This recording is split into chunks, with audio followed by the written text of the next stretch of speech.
Crazy Dave Maxing.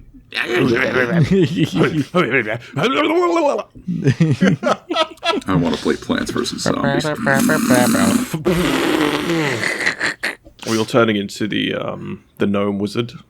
You see him talk. He goes. He was just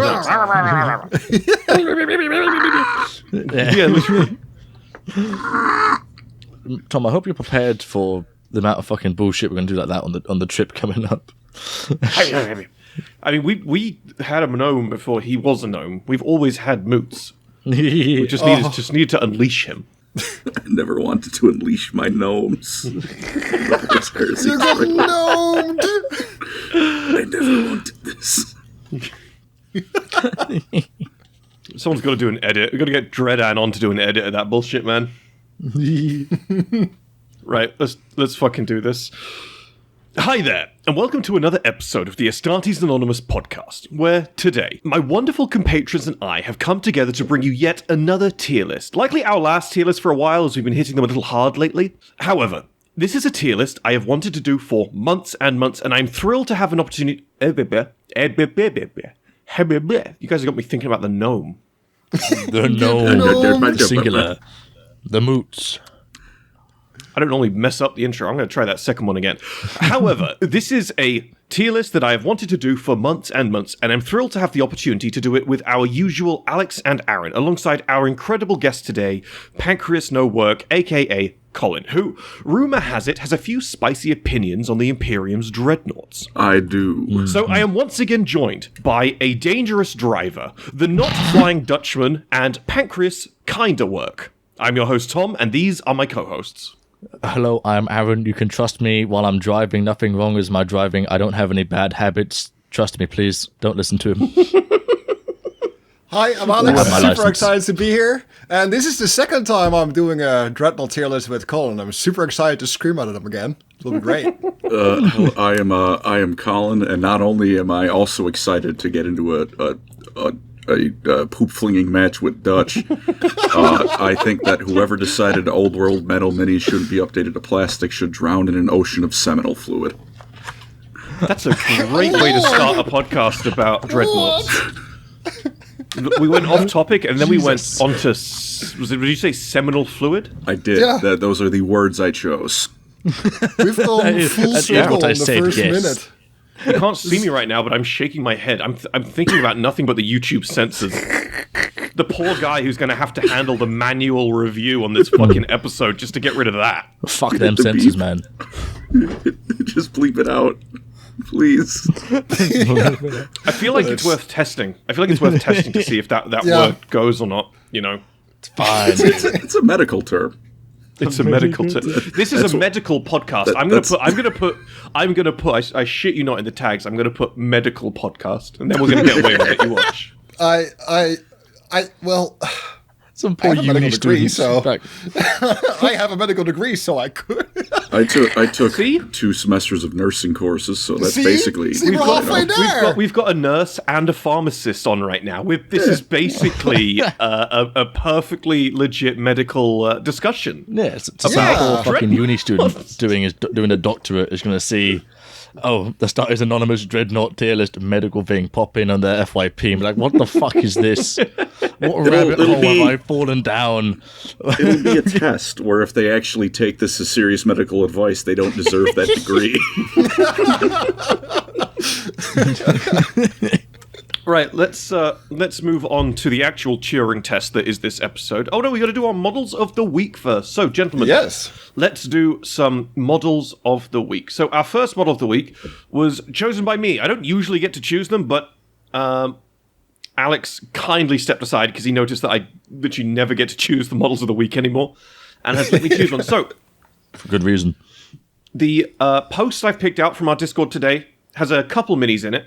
But it's a really great one. This is by one of our users called The Snizzy, or just Snizzy. Snizzy has done a ton of homebrew black shields. And they all have this really wonderful, yet simplistic color scheme. Normally, I'm not the biggest fan of mixing stark reds and stark blues together. It really works. Like this. Looks But it does. awesome. It really works, yeah. It's got kind of a... I don't know if it's just me getting this, but they have kind of a loyalist word bearers kind of vibe. I don't know if anyone else is getting that. I'm getting In a way. I'm getting a mix of post and present heresy, Thousand Suns from them. I see. Of course, yeah. I was kind of getting a little bit because of like the glowing blue on the helmets made me think of like Psyker powers going off. Exactly, yeah. Yeah. And the fancy So helmets. They are called his Black Shield Witch Hunters. I don't know if this is a Horus Heresy thing or a 40k thing. I'm sure he's told me, and I'm sure I've read about what they are at some point. I'll have to go ask him, but either way, as a 30k Black Shield or a 40k homebrew force, I think they're awesome. I think they look great. I think he's done a really wonderful job. I love the runic designs on the side. They're not overkill. The colours are great. Yeah, no, excellent job, Snizzy. Right, let's move on to our next model of the week. So, this one was picked by Colin, and Colin has picked a miniature by Jedi Consulari IRL, one of the new-ish members to our Discord, I think. And this is a rat. It is a nice Rats. nice little clan rat. I think that is an absurd amount of detail to put into a clan rat. A unit that comes in a box of 20 and costs 100 points for 20 on the tabletop, which means fielding 100 of those is not only viable, that's only a quarter of a 2k point army. And for all of that, that is a damn fine clan rat. Sometimes you just got to clan your rats, man. No, I think it looks great. Wonderful job, beautiful. Jedi Consulari IRL. Right, moving on to our final model of the week for this episode. So, this one was chosen by... This was yours, Aaron, wasn't it? Yes. So, Aaron has picked a model by Shot of Depresso. That's a wonderful name. I just love that. Shot of Depresso. And what Shot of Depresso has created is a glorious blue with green dots quor. I love him. Little Look quor at that. fella.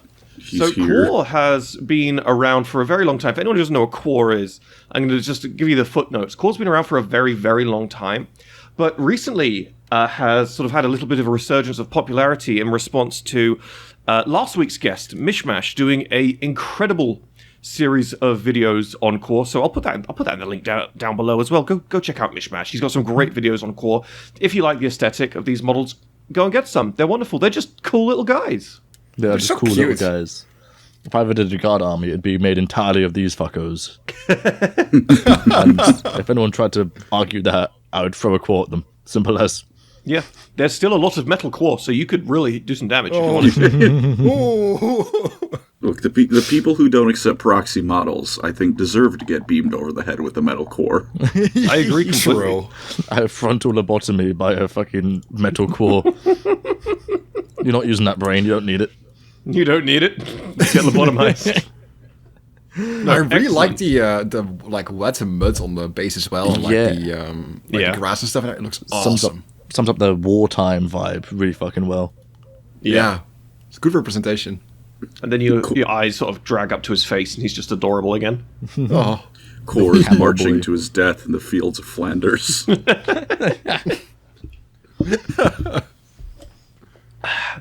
Right, gentlemen, shall we move on to our main topic? yes, sir. Yes. Let's get it. Yeah, boy. See if we can give Colin a brain hemorrhage. That's what I'm here for. Testing the limits of his brain capacity today. I don't think we're going to get very far. No, you're gonna hit the limit quite quickly.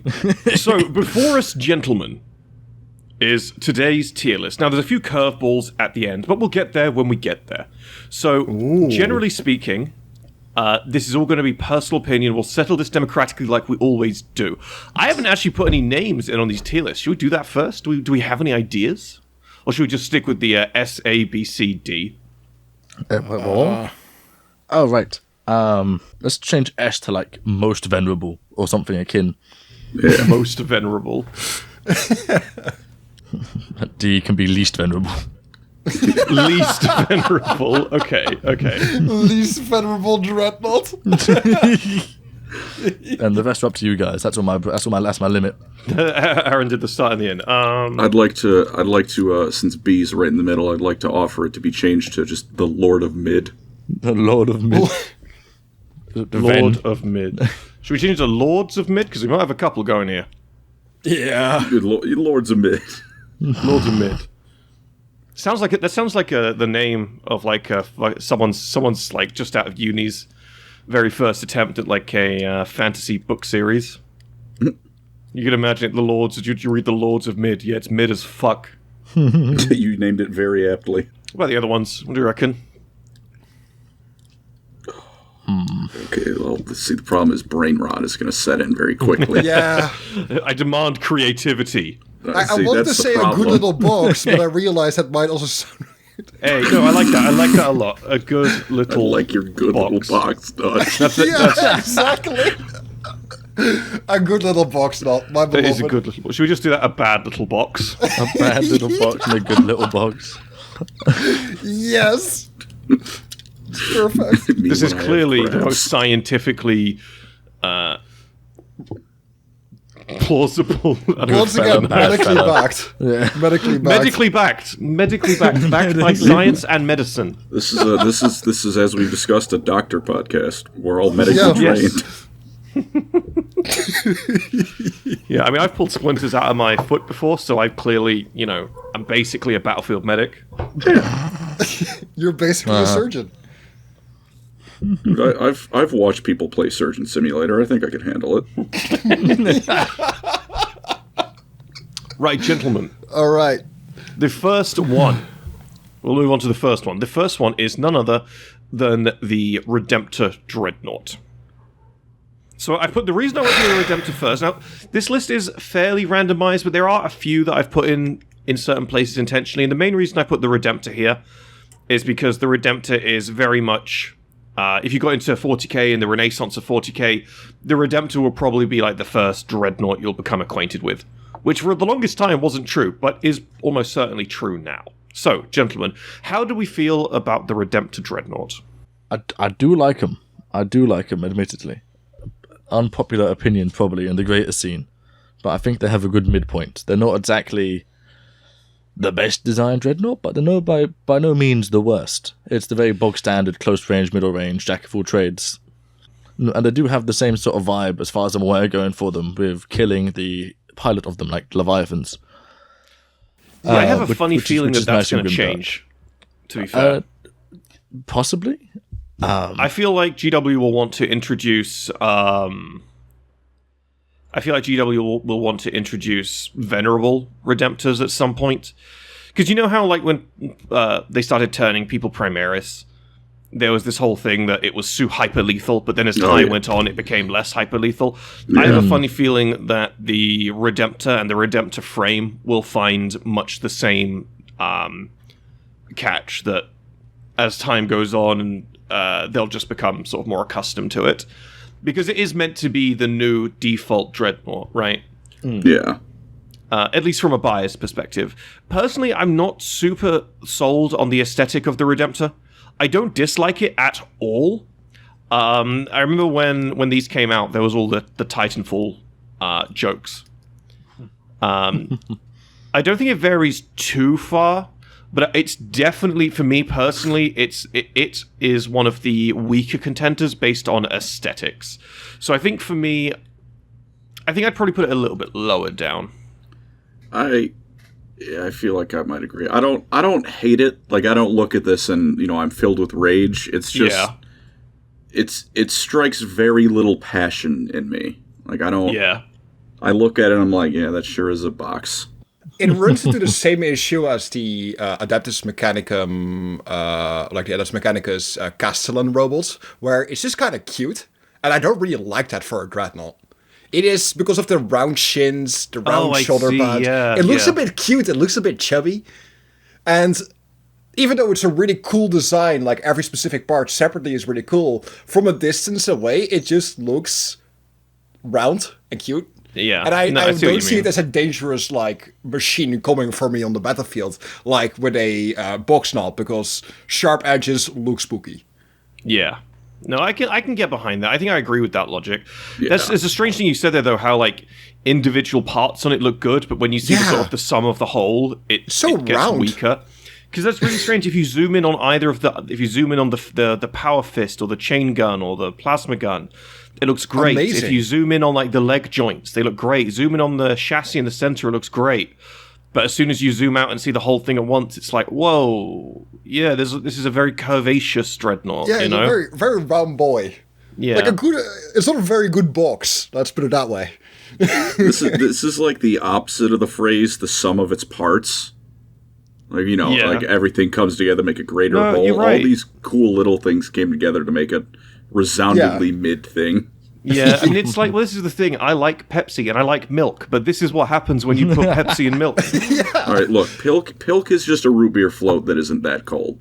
That's fucking disgusting. That is the worst thing you've ever said to me. That's a terrible I thing have to in say. fact had Pilk. Bruh. It's not that bad. It's not that bad, he says. All right, boys, where are we putting the Redemptor Dreadnought? I would like to tender a vote for a bad little box. Yeah, it's not even box shaped. It's not even box shaped. I want to say, like, a very respectable Lord of Mid. I think I'm honestly so like just completely whatever on this thing that between Lords of Mid and a bad little box, I'd be happy with either. If I had to pick one, I guess I would say Lords of Mid, just because you know, I like the silly little rocket launcher on his head, and like It is very cute. yeah, and from like the standpoint of like, you know, like modeling, there's no like issues in the sense of like, you know, someone in the design department or someone at some stage completely just screwed up. I just think the end result is kind of a mid product. I see what you mean. Well, Alex, do you want to tiebreaker it for us? Because you got one for Lords of Mid, one for bad little box, and one that's either way. Do you want to tiebreaker it for us? I'll put it on Lords of Mid because I do think it's an amazing Lords of base Mid. point for us to work from. Yeah. We can. I think we can agree that it would be a low Lords of Mid. Then can we? Yeah. Can we say that that's where it's come I to? want to say middle. I don't. Yeah. That's fair. I want to say middle. It's our perfect little midpoint, I guess you could say. Which some would say means it's the most mid of all. Right, gentlemen, the next one is none other than... I don't know why I pulled this random-ass picture instead of just one from the web store. My beloved. But we're going with the Castroferum Boxnaut, just the normal Boxnaut. I mean, Doesn't that just give you happiness? It's peak. It just reminds me of like the Dawn of War, like the Dawn of War 1 trailer, seeing the Dreadnought stomp on, the assault cannon like shredding while you see the Predator like with the last cannons for the first time in the background. That entire experience, that is what this Dreadnought like represents for me. Dude, Yeah, that's fair. I love my Eldar, but the Dawn of War 2 trailer, when it busts through the cliff and just says, I've come to destroy you, it's like, It's so good. He just beats one of them against the cliff and burns the other alive. It's so cool. No, it's a very, very good box. And, you know, there is, you know, as you both have sort of cited there, it's iconic. It is long-lasting. It's as synonymous with 40k as the Space Marine or the Bolter. You know, it's historic. I think that alone puts it real high up for me. I mean, there's so many different varieties of Castroferum. And there are a couple of different varieties on this list, which we'll get through as we get to. But obviously, this is, you know, the old one, the classic one, the original, the one that has sort of been the building off point for every other Dreadnought. This is the metal model as well that you went for. Looking at the way the legs are, I think it's the metal one as well. It's like the OG one. Oh, this the little Dawn picture of War on the game screen, is based on. It's beautiful. It's not just venerable in lore, it's venerable in real life. Yeah. Yeah, I mean, if you get the... I mean, we mentioned this earlier, but if you get a metal one of these, you could very easily kill a man with that. That is a weapon, is what that is. It's like a pound of sharp, like, aluminium. I feel like that's the discussion of half metal models. Is you pick one up and you realize you've got the power of God in your hand, going, "This would kill a man." I had to put this down, man.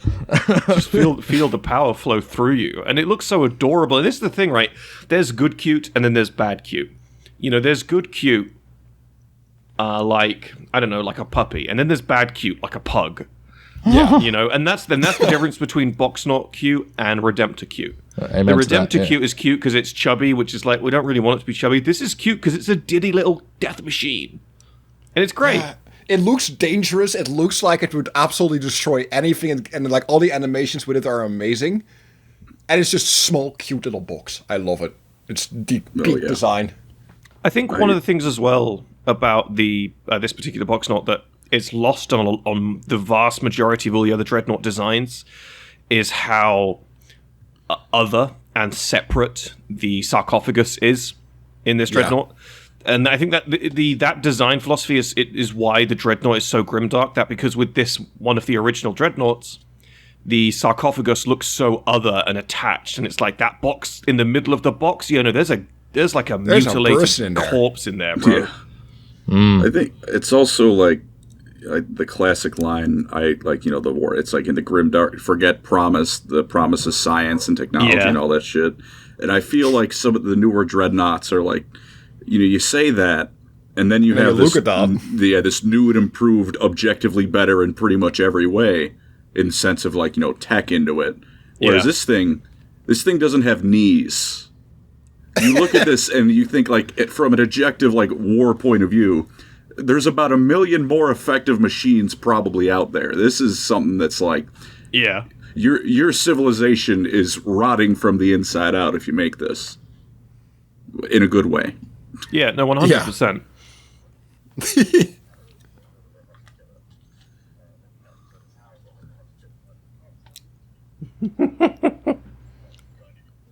Still cussing them out at the same time. Like, good for the narrative and our entertainment, not for, the universe. Have either of you guys ever owned one of these? I have. I've not. So I picked up a Venerable Dreadnought a while ago. Not one of these. We'll get to the Venerable Boxnaut later. the ones I gave you. Yeah, and they're absolutely adorable because you get used to the bigger Dreadnoughts. You get used to like Leviathans if you're like me, and you get Leviathans. You get used to the Redemptors and the different Redemptor frames, so the Ballistus and the Brutalis. But if you go out your way and buy like just a Boxnaut, he's so tiny. That's a 60 mil base. That base is the same size as Abaddon or Guilliman.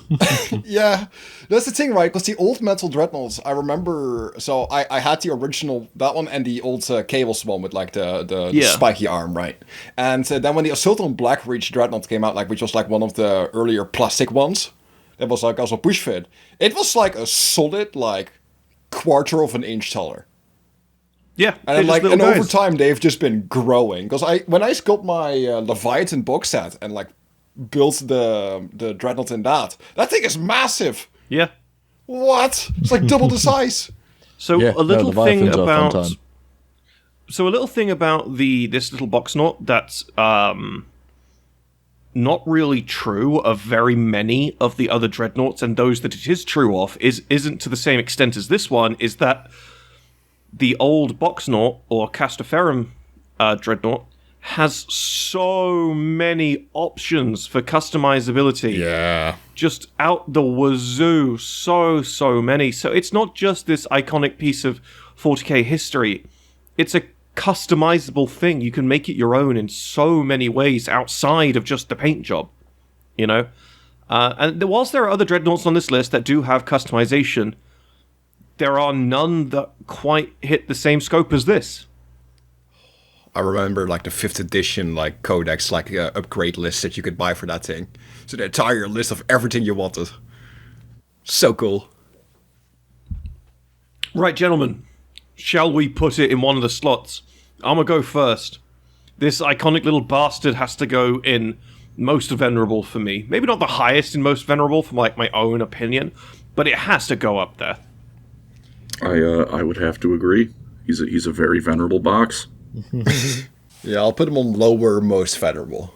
I'm gonna say high good little box. High good little box, and then a bunch at low most venerable. I think that still averages him at most venerable, but there'll probably be stuff that will go ahead of him. But that's entirely fair. He's a good boy. I just think there's better, or more iconic, to be fair.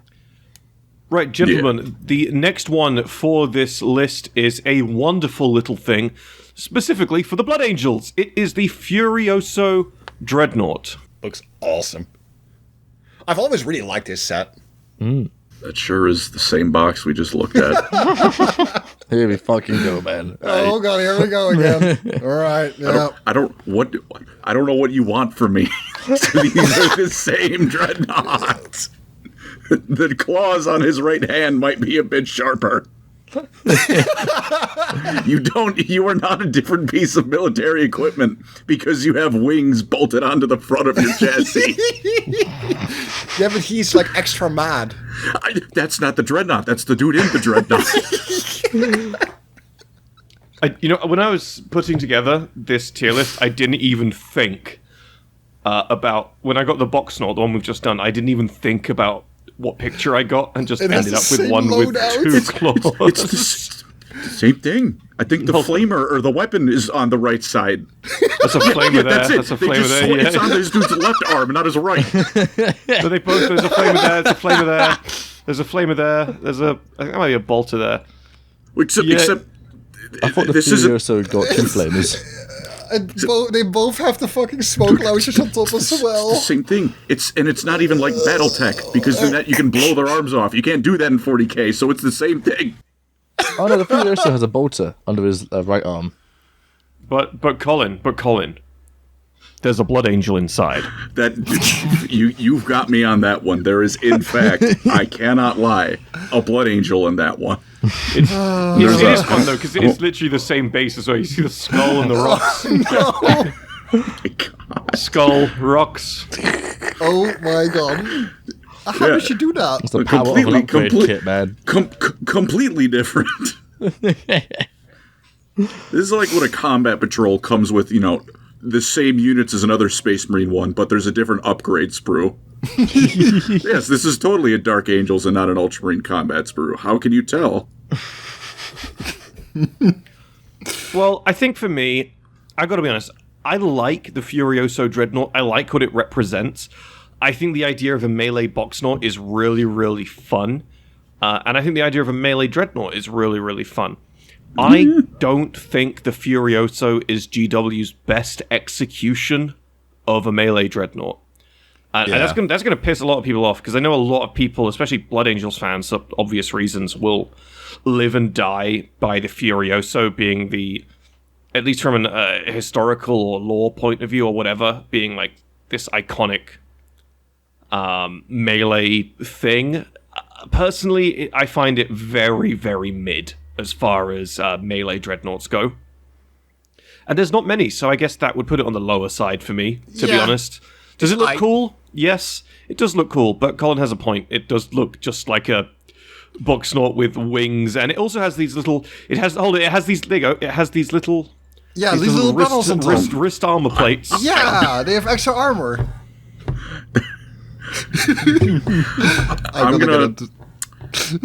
I think I'm gonna load up Mech Warrior 5, and I'm gonna get 2 of the same mech. But what I'm just gonna do is I'm gonna take an urban mech and then not max out the armor, and then get another one and max out the armor. Go, no, this is a different mech.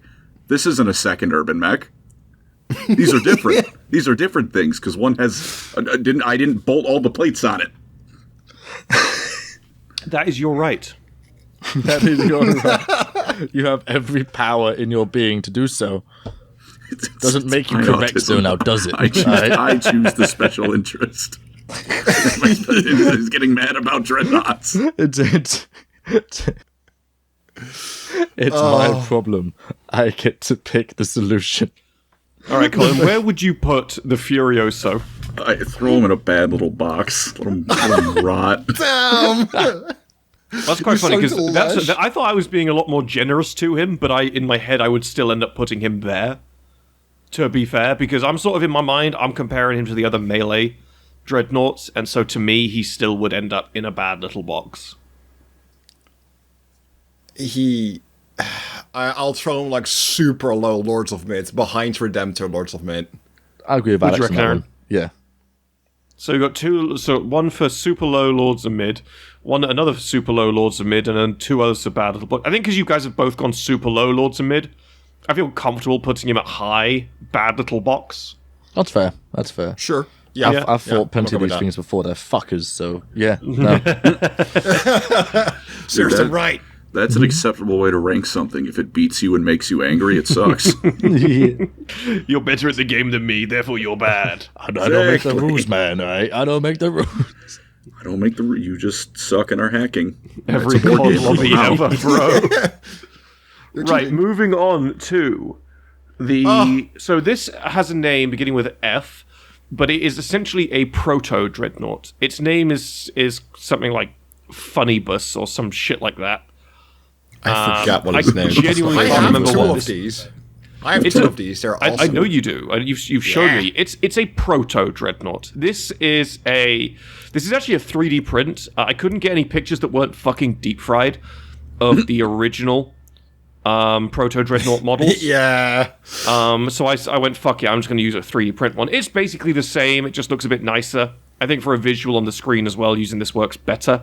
Yeah, absolutely. So this, is a proto dreadnought. I suppose from a lore standpoint, these were running around during the Unification Wars. Yes, sir. I suspect there was probably even a Thunder Warrior or two in a couple of these. Some of them were just genuine robots. Some of them were just like actual dreadnoughts. And there was also a Chaos one, and you need to find a picture for that one because it has a really funny gun. I will not be putting the Chaos one. Anyone who wants to know why the Chaos one isn't going to go on the screen, you can Google that yourself. Yeah, just It search has- Google Retro Chaos Dreadnought, and you'll find out why. Yeah, it has an appendage. Yes. In our joint medical opinion. Oh my! Oh, he's just done it. Oh my! That is appendage is the right word for whatever I'm looking at. It's definitely a digit. It has one of those, yeah. So yeah, no, I love this design. Like for my Dark Angel army, I ended up printing two of them Yeah. because they're so cool. That's impressive, actually. Yeah. No, I love the. I think this is the one thing about like this proto ass design, and that's the thing about this that stands out the most isn't the shape, it's not the legs or the arms or anything like that, yada yada. It's the fact that it has a fucking face. It has a face. Look at it. It's got the same proportions as a super battle droid. It's great. It's great. It's like a B2 battle droid. It's awesome. That thing looks like it goes when you turn it on. Yeah. But no, No, I love it. like the dude. I love the fucking, and maybe it's just part of the 3D print as opposed to the actual model or lore thing. But I just really love the aesthetic of the bolters on its right hand. yeah. You know? Yeah. Oh yeah. They just look really good. Although I realize you bolter can't point knocks. because the mags are in the way, but they're still there.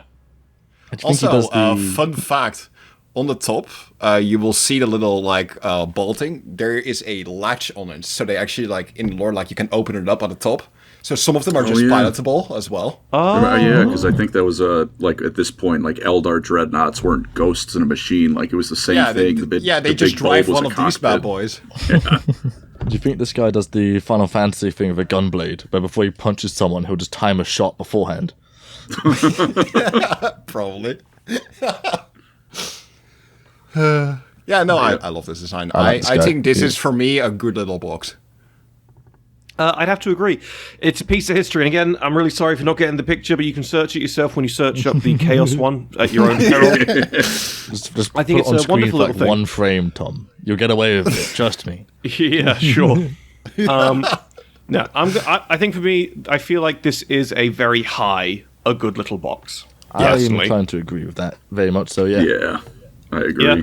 It's you look at this and like this is peak 80s 90s Warhammer. Oh yeah, 100%. I mean, it's very symptomatic of an awful lot of early sci-fi designs. It's very reminiscent of a lot of the designs of the crap you would see in RoboCop as well. You can see that design philosophy there, how everything's just sort of a bit excessive, but also Yeah. kind of goofy. I will Yeah. say though, its leg joints, and around here, like this whole lower midsection, Actually is the fucking same as the fucking Redemptor. Yes, Oh, yes it shit. is. It is like almost the same, like 1-on-1. It's really weird. It's this bit like this chunky. So you got the little chunk there. You got the chunk there. It's the fucking Yeah. same. You got the vents that are a bit lower. I don't know. It's just a little thing. It's the same thing. Right. I'm going to put him in a good little box. Right, gentlemen. Next up, we have, in my opinion, a superior melee dreadnought. This is the Brutalis Dreadnought. This was not the most recent dreadnought to come out. This is the second most recent dreadnought for GW to release. This came out, I think, not last year, but at the end of the year before, alongside is it called the Augustus Strike Force or some shit like that? Something like that. This actually looks... But it came out alongside so the highly customizable Space Marine Lieutenant. So this is a wonderful thing. It has a bunch of different options. You get 2 multi-melters on the chest. You can have either claws or fists. If you go for the claws, you just get the claws. If you get the fists, then you get extra storm bolters on him as well. It's a wonderful thing. This is slightly different from the normal Redemptor frame in a sense that it has extra armor plating and extra armor panels. You can see here, the flare on the knees. I think that might be it, actually, to be fair. I'll be honest, I was a little disappointed initially when this came out in it. I was a little bit like, oh, this is just, the Redemptor, but with, different crap. Not too far different, but since then I've actually held a couple, I've used a couple, and I played against a couple, and I'll be honest, I feel like it fits a niche that, in my mind at least, it fits a niche that the Redemptor does not. I find these a lot more fun to play against than the Redemptor. They somehow make the game harder, yet more enjoyable at a casual level. I don't know what these are like at a competitive level, and frankly, I don't give a fuck. But it's a cool little thing. I know Red's got one that he's very fond of, that he's painted up brilliantly. That Aaron and I will have to see again very soon and deal with. But it's a wonderful, wonderful little thing. What do you guys think? I'm a big fan. Looks like you could rip your fucking guts out with ease. With ease, man. But no, aesthetically, I like this guy. I think the gun on top of him is a little bit silly, but aren't we all a little bit silly? That's forgivable. I love the turret.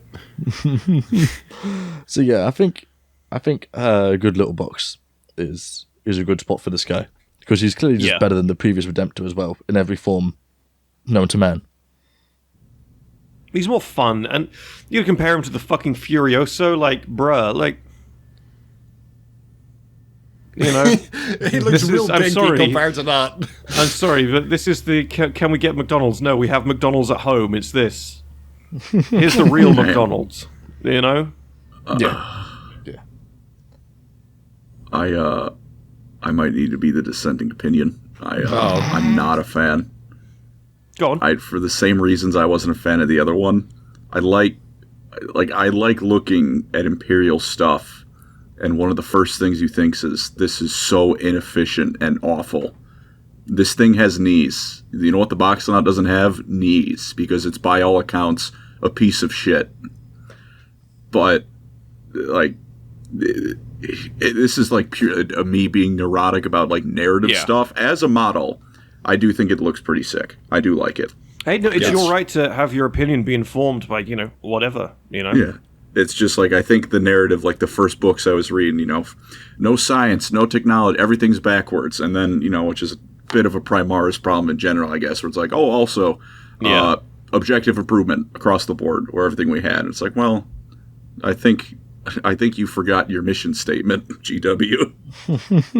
In terms of modeling quality, amazing. Good stuff. That's just, I don't know. That's my personal Dreadnought gripe.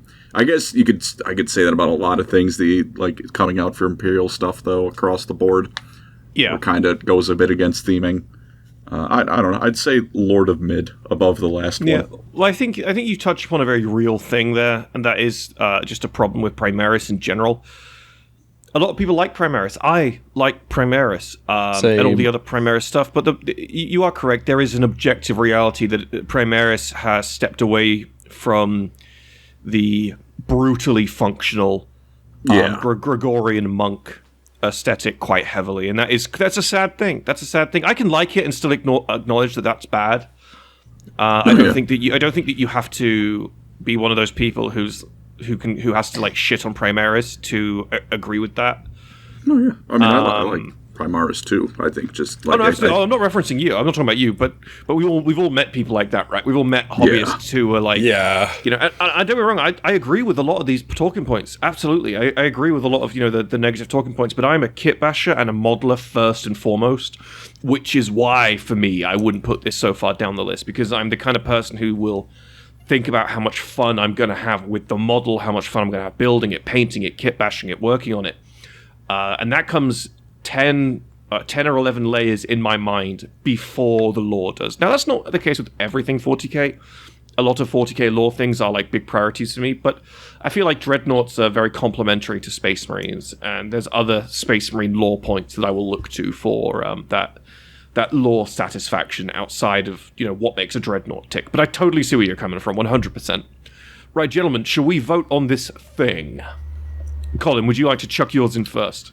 I would say Lords of Mid in front of his brother.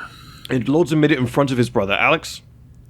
I'm gonna join Colin in on that. Lords of Mid in front of his brother. Aaron? I'm still going to say a good little box. Two Lords of Mid and a good little box. I like this Where fella. in a good little box would you put him, Aaron? Oh, behind the other fella. I'd be inclined to put him there as well. This puts us in a weird spot because we need a tiebreaker, because we've got half us wants him here and the other half wants him there. So I have a D20 to hand. I would say. do you have a D20? Do you guys do you two want odds or evens? Dutch, you got it. Fuck it, we'll take odds. All right, odds it is. That's the wrong fucking camera way. There we go. Come on, man. There we go. Oh, he's doing Evens. official. Evens. To the Right, good let's little boy go. he goes. He's a good little box. He's more boxier than the other one, so you know what? It's alright. That is take true. that. He is a little bit more of a box. Sometimes the democratic process involves rolling dice. We should run a government. Oh, yeah. Yeah. We'll have like Right, gentlemen. one of those big dice games from arcades. Right, gentlemen. Next up is the Contemptor Dreadnought. Now, I haven't Yes. included the Venerable Contemptor in this list because, in truth, all Contemptors are technically venerable in a weird roundabout way. So this Yeah. is just the one representation of the Contemptor I'm going to throw in here. I know the Blood Angels have a Contemptor that has a jump pack. You can factor that into this pick as well if you really feel like that needed its own fucking representation for some bizarre reason. I think it did. Seeing as we put the Furioso in here along with the normal box knot, I think that's perfectly valid to be in here as well. Yeah. And it is a different Dreadnought, It has a weapon and a different... Yeah, exactly. It's even got custom claws. yeah. No, it does have claws. Other Dreadnoughts do not, in all fairness. Shut. Tom is misinformed. Uninformed, actually. Everyone boo him. Hugely informed. Good man. So, I really love the Contemptor Dreadnought. I have always loved the Contemptor Dreadnought. In fact, the second Dreadnought I ever got was a Raven Guard Contemptor Dreadnought from Forge World. A wonderful, wonderful thing. I mean, I won't show any on the screen, but you can find them yourself. All of the legions have different flavored Contemptors with different armor aesthetics. They used to have... So now, the way it works now is if you get a Legion-specific Contemptor Dreadnought, this middle section here is what would be Legion-specific, whether it had different embossing or art on it or just different stuff, what have you. It used to be that it wasn't just the torso, it was the shoulders and the legs as well were all like Legion-specific and unique, which was very, very cool. It's a real tragedy that they don't do those anymore. Yeah, it used to be I the full remember legs the- and everything. Yeah. I remember Raven Guard the... 1 had a cool rivet sort of pattern that would go across its arms and legs in like a diagonal manner, and now you just don't get Yeah. that anymore with just the torso. It's a Yeah. bit of a fucking shambles. No, it's a real sad loss, a real sad loss. But however, we still have the Contemptor. We have the plastic Contemptor now, which is, by a lot of people's estimations, a really fun thing to do. We have the new plastic upgrade weapons for the Contemptor, which, for the most part, in my opinion, touch wood, are an improvement. I think the new heavy bolter, the new twin heavy bolter, is a downgrade, but I think the rest of them are all upgrades. I think the old twin heavy bolter was much nicer than the new one, but that's a personal peeve, right? That's not really a thing. So, gentlemen, this dreadnought is ancient. This dreadnought has definitely been around since the Unification Wars. I think there's a thing somewhere, I can't remember where, but I remember reading something somewhere about someone who was put in the first Space Marine to get put in a dreadnought was put in one of these. Or some shit like that. It's a wonderful ancient thing. There are, many, many great Space Marine heroes have gone in these, such as Rylanor and whoever else, I think the thing that, from a lore standpoint as well, that this had a little bit better over its other counterparts is the Contemptor actually had a degree of flexibility. And now I'm not going to call it a sprinter or a acrobat or anything like that, but unlike all of its other counterparts, for the Space Marine dreadnoughts at least, you could maneuver in this thing with a degree of freedom. Mm-hmm. Reminds me of the story from Betrayer, where Lork, one of the last Warhound Contemptors, is playing card games with Otara. Oh, yeah. And he has someone help him hold the cards. And he's trying to play. It's fucking great. I do not want to fight a Dreadnought's poker face. I'm not winning that. He kept losing, though, right? Yeah, he kept losing, right? Yeah. All right. Rage quit. She's built different. Fucking tragic. But it's a fun little dreadnought. They're fun to build. They're fun to paint.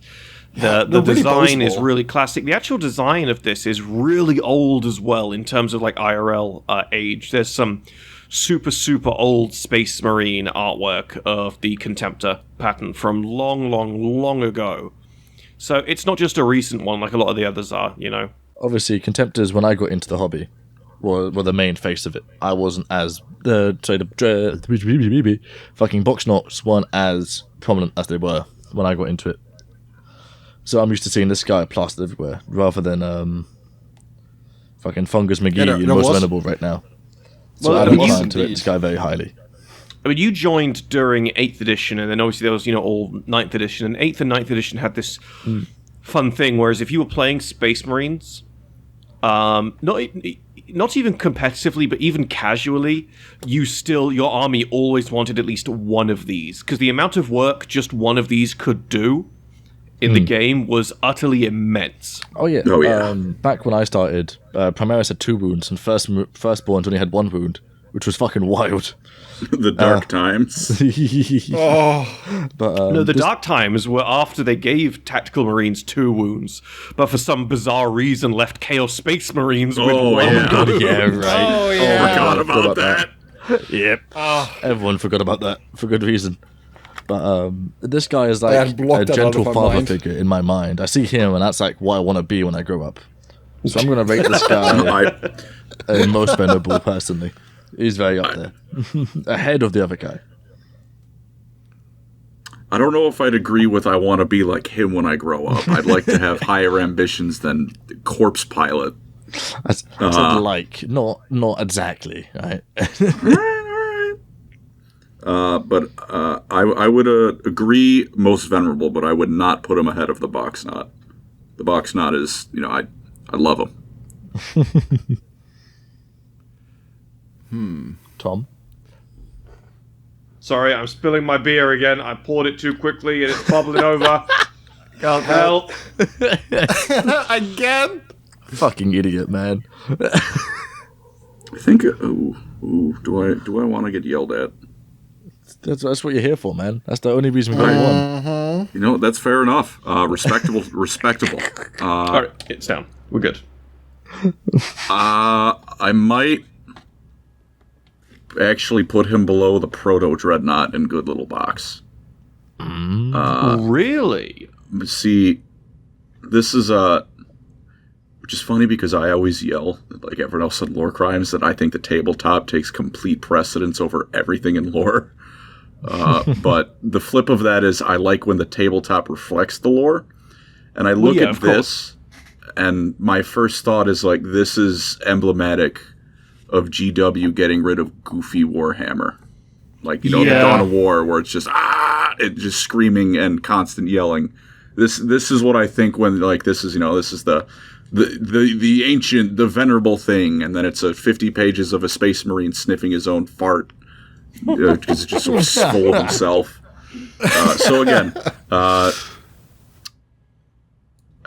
maybe behind the Proto Dreadnought, that guy's goofy and fun. Well, it's interesting you say that, because one of the reasons I really like the Contemptor, and this reason is shared amongst the Contemptor, the Deredeo, and the Leviathan, is it actually hints at something you were talking about with the Redemptor and the Brutalis.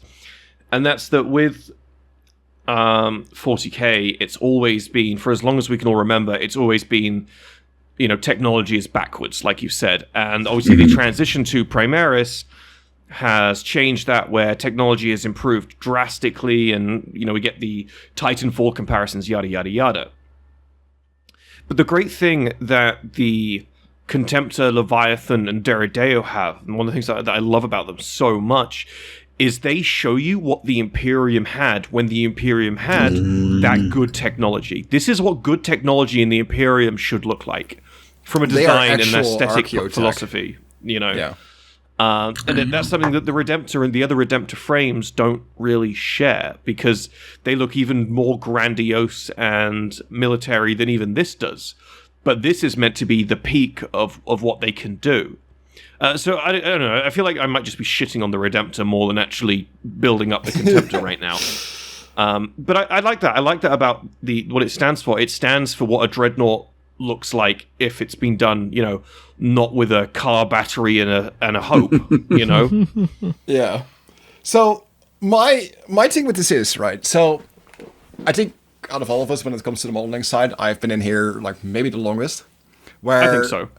I grew up where the Contemptor didn't have a model. We only had those old R pieces at that time. And when you wanted to make a Redemptor, you would buy a Sentinel kit, you would buy a Dreadnought. You mean convert a one Contemptor? yourself. Yeah, that's what we used to do for very long.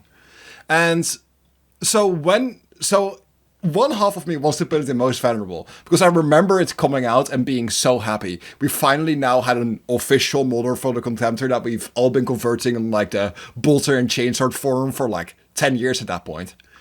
And so that is one side, but at the other side, I'm also like, because we kind of had a different vision of it. It used to be a lot chunkier in the art. If you look at the old art for the Contemptor Dreadnought, it was a lot more just a really tall box knot. Yeah. And that kind of changed and became slimmer and slimmer, where you got into this is technically what the peak of Archaeotech is. But for me, it doesn't fully hit the notes of what we imagined it would be. So I'm going to put it in a good little box, but I am going to put it in front of the Retro Dreadnought, because I do like the design of the Contemptor more. It's just really pretty. That's entirely fair. So we've got 2 for a good little box, 1 in front of and 1 behind the Retro Dread. What about you, Aaron? I already said top of the list. Very tippy top. Top of the list. Very tippy top. He wants it up there. All right, He wants it up there, damn. All right, I'm going to tiebreaker this shit. I'm going to put it in a good little box. Reason being, I'm probably going to put it ahead of the Retro, though. Reason being is because I already have my picks in my head for most venerable, and I feel like putting this any higher than that for me would degrade the other ones I want in most venerable.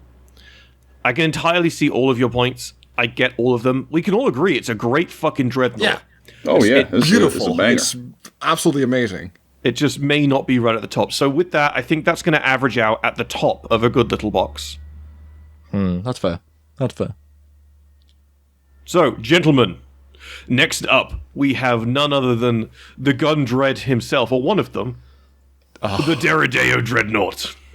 I love speedboats, man. I really Damn. like them. I love Speedboat Man. Me too. I actually really like them. I really like the way the Deredeo looks on the battlefield. Like, I've got a couple like regular opponents that when I do play Horus Heresy, they play these.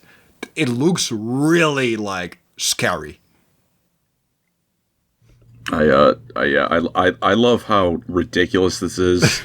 Anyone watch Hellsing, the vampire anime? Or at least the Team Force. Yeah. You know that bit when Saris is firing at the blimp with the 2 goddamn AA guns in her hands? Yeah. I think of that. Exactly I think it's just so absurd and ridiculous. And it's like, double-barreled AA gun. What's better than that? Put 2 of them on the thing. It just really Put like, missiles on his head. It really hits those like retro notes for me. Like it's just really goofy. And I like it when 40k models are just, especially like the Archaeotech stuff, it's just a bit goofy. It's a bit like, completely out of pocket. Like, it has no reason to have a missile pod larger than its actual main body size. But it's so good. But because it looks so good, it's so funny. And like, I like how chunky the legs are compared to like the torso. Oh, yeah. Half the torso, then the upper half of the torso looks like he has like a... I don't even know what, like, just a bomb in his chest. You ever see, like, you see the meme? It's like, we're out of blank, and it's like me with my suspiciously blank-shaped throat. He ate something, and he's holding it in his stomach. It's like what you get when you take a normal Contemptor and you just slap it on the head really hard. It just flattens his upper body a little bit. That's it. I really like them. They've got a really unique silhouette to them. Like, just even for any sort of dreadnought. They've got the fucking speedboat torso. It's it looks like the like it take old Warhammer Goofy and then update it to look not like it's from the 80s. Yeah. It's just it is so weird. Like, the I design love is so the like the percentages and like the weight limits on like the weapons and stuff are completely off. But that is what makes it so great. The weapon pods, the barrels, way too big, way too large. Oh yeah. But it makes it so good. It makes it so funny. It is the epitome of excess. Yes. Everything from its guns to its cannon. Its guns, its cannons, the rocket launchers, even the fucking... Look at the barrel size of the fucking heavy bolters. Look at the size of this man's feet. This man fucks. Look at those feet. They're fucking huge. If you put this guy, missile pod included, if you put this guy next to a Contemptor or even a Leviathan, he stands taller than both of them. Oh yeah, it's a colossal thing. Oh yeah, this is like the step below a full Imperial Knight. Yeah, it's a chunky bastard. I think in terms of like how iconic it is or historical, yada yada yada, he comes very low on the list. He's one of the few dreadnoughts that can be described as almost tertiary. Yeah, you know. Yeah. I don't think that takes away from him, for me, personally. I think he's still great. But, you know, other dreadnoughts will have had the that sort of fan-favored treatment that he's obviously missed out on. I think that kind of helps for me, because it's like, it's like a, you know, surface level, everyone knows, you know, the Redemptor, you know, the box, but then it's like, you dig deep, and it's like, oh, where are you hiding that? Bring it out, yeah. Oh. Oh. Even though it's not really a box, it's a good little box for me. Well, it's the last dreadnought everyone discovers, right? Yeah. You're right. It's the one that everyone discovers at the end. It's the one that they go, oh, this I didn't know this was a thing. It nicely caps off the dreadnoughts. Yeah. It has a bunch of other cannons. I'm sure you guys have gone over that. It has a bunch of other cannons. You can have it with the colossal auto cannons here. It has plasma carronades. These enormous las cannons, and then I think one other one that I'm forgetting about as well. But it's a really, really, really epic dreadnought. I think there's also just an option where it has like this little like Battle for Naboo like shield dome. Oh yeah, it's so goofy. I love it. I think so. In big doo doo now. But these guys also fit the grimdark vibe really nicely, because out of all the dreadnoughts, they use their pilots as batteries like the quickest. Do just the pure fucking output on their guns. Oh, because the firepower, yeah. Like, I've got one with double plasmas I'm looking at right now. And that motherfucker, it must be a sauna in there constantly. That guy's got like a day max before he's getting thrown out of that thing, dude. Like, shit. I can't remember where I read it. I may need to go find it. I might be pulling this out of my ass, actually. It might have been just some fan fiction. But I could have sworn I read somewhere about a World Eater that got put in a Deredeo, and he was fucking furious that he could never do any melee ever again. I want a punch! Because he's just stuck in one of these. Could you imagine that man being in a fucking World Eater and being shoved in a Deredeo Dreadnought? It's so Jover. He just goes on kicking everything. He refuses to use his guns out of pure fucking spite. He just Naruto runs at them with the guns backwards. He punches so I with can them. bite you. He punches with the guns by pulling the trigger at the last second before hitting you with the barrel. I'd be pissed. You can get it with heavy flamers as well. I don't think he's too unreasonable for that one. I'll be real. Right, I am gonna put him. He's not super high on the list for me. Like, he's not most venerable, but I'd be inclined to put him like immediately behind the Contemptor for me. So I'd put him ahead of the Retro, behind the Contemptor. But that's just me. I'm pretty happy with that. Yeah, I'll follow you in that. Fair. Yeah, Excellent. It's just a great little design. Excellent stuff. Right, gentlemen. Next up, we have one of the other few gun platform dreadnoughts.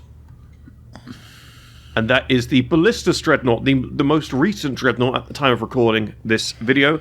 Now, this dreadnought got an awful lot of flack when it initially came out because it looks kind of goofy. Since then, the design has grown on me. I own 2 of them. I kind of like them. I really kind of have a soft spot for them. I'll withhold my take for now. It's all right. I feel nothing. I wish I could say I had anything to give you. I look at this and I feel nothing. I feel exactly the same like I feel about the normal Redemptor. I don't feel... It's like, it looks... It's alright. I have one as well in real life. Like, it looks nice. It's really nice to paint up. It's a beautiful model to paint. But when it just comes to it, like, even long distance, it's alright. It's round.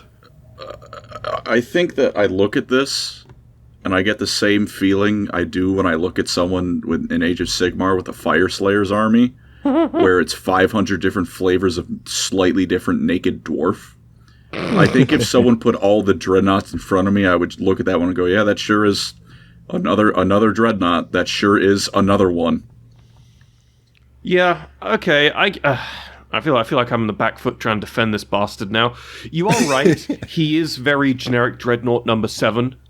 But I don't know. I feel like he has a lot of personality. I feel like it's a great model. Now, the kit itself is dog shit. And it's not dog shit because it's hard. It's actually very easy. It's the easiest Dreadnought to build ever. Curious where this is going now. But he's monopose.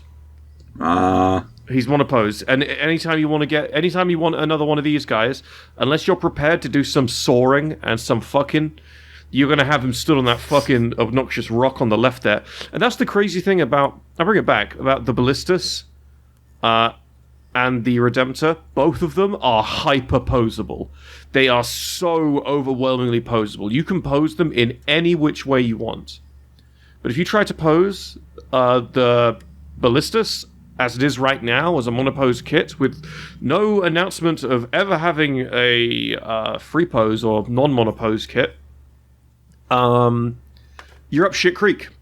It sucks. It's really difficult. It's not easy, and you could I could very easily see someone attempting it and basically just fucking up the model beyond use. You know? Ooh, yeah. So it's a real sad one. That I think for me, this is the thing. I would have argued really quite passionately to be like the one person who would be like, oh no, put it in a good little box.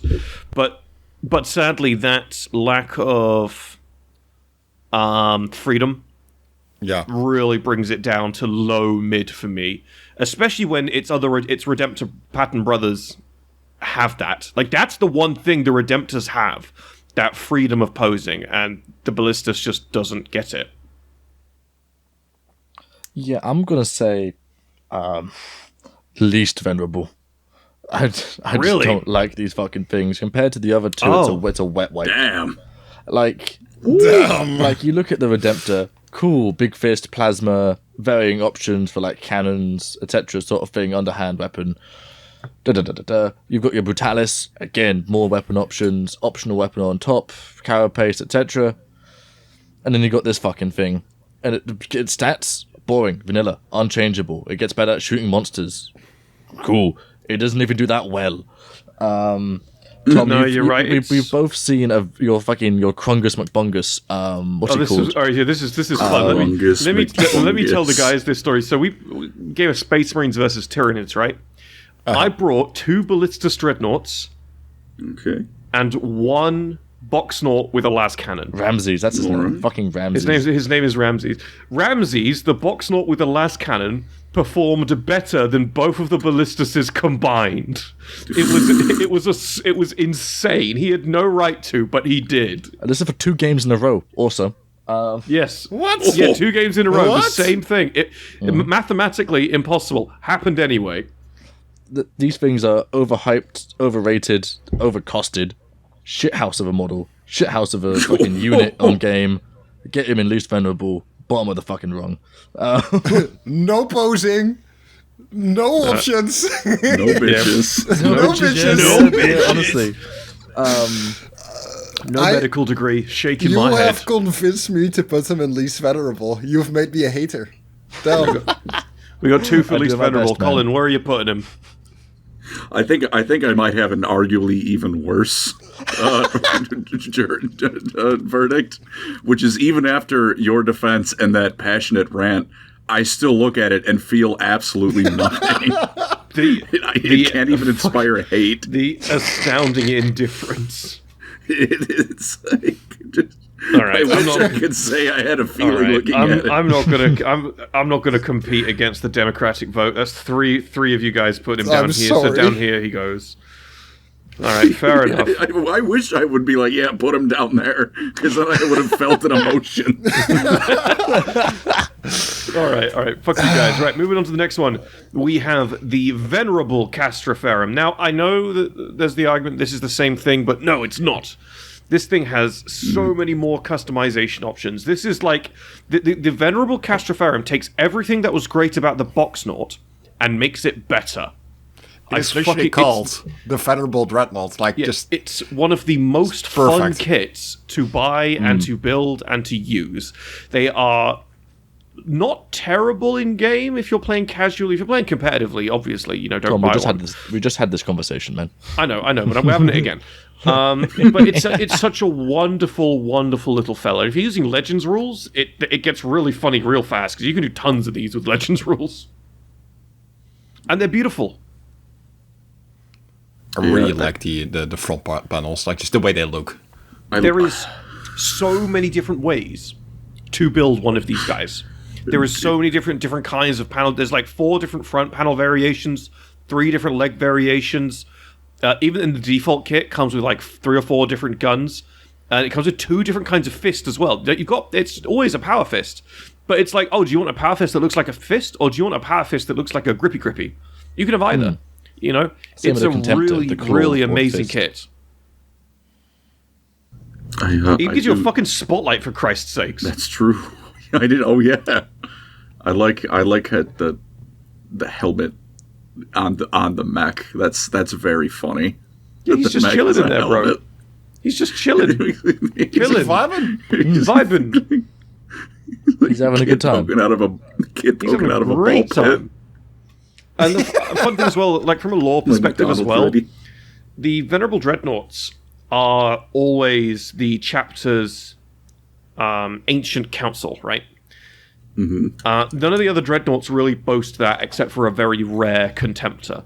But typically, if like the chapter has like their ancient Dreadnought council, who's like 6,000 to 10,000 years old, that they have to talk to, 99 times out of 100, he's in one of these bad boys, and he's just chilling. Is that what Bjorn's in? Is he venerable? Yes. Or is he in normal? Bjorn. Yes. No. Bjorn is a Venerable Castraferum. He's a venerable. He's from the heresy. Yes. He is a very, very venerable Castraferum. Very old boy. Most venerable, you could say. Look,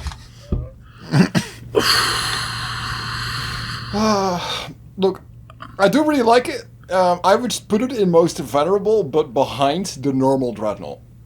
See, that's just not logical to me, man. Like, no, because I like my clean, crazy design over writing. Like, that's the thing. Like, I never really liked the Grey Knight models for that same reason, that they were covered in words. I mean, well, they don't have to be. There's a bunch of different builds, so you don't have to cover it in words. There are more simplistic options for the Venerable Dreadnought kit.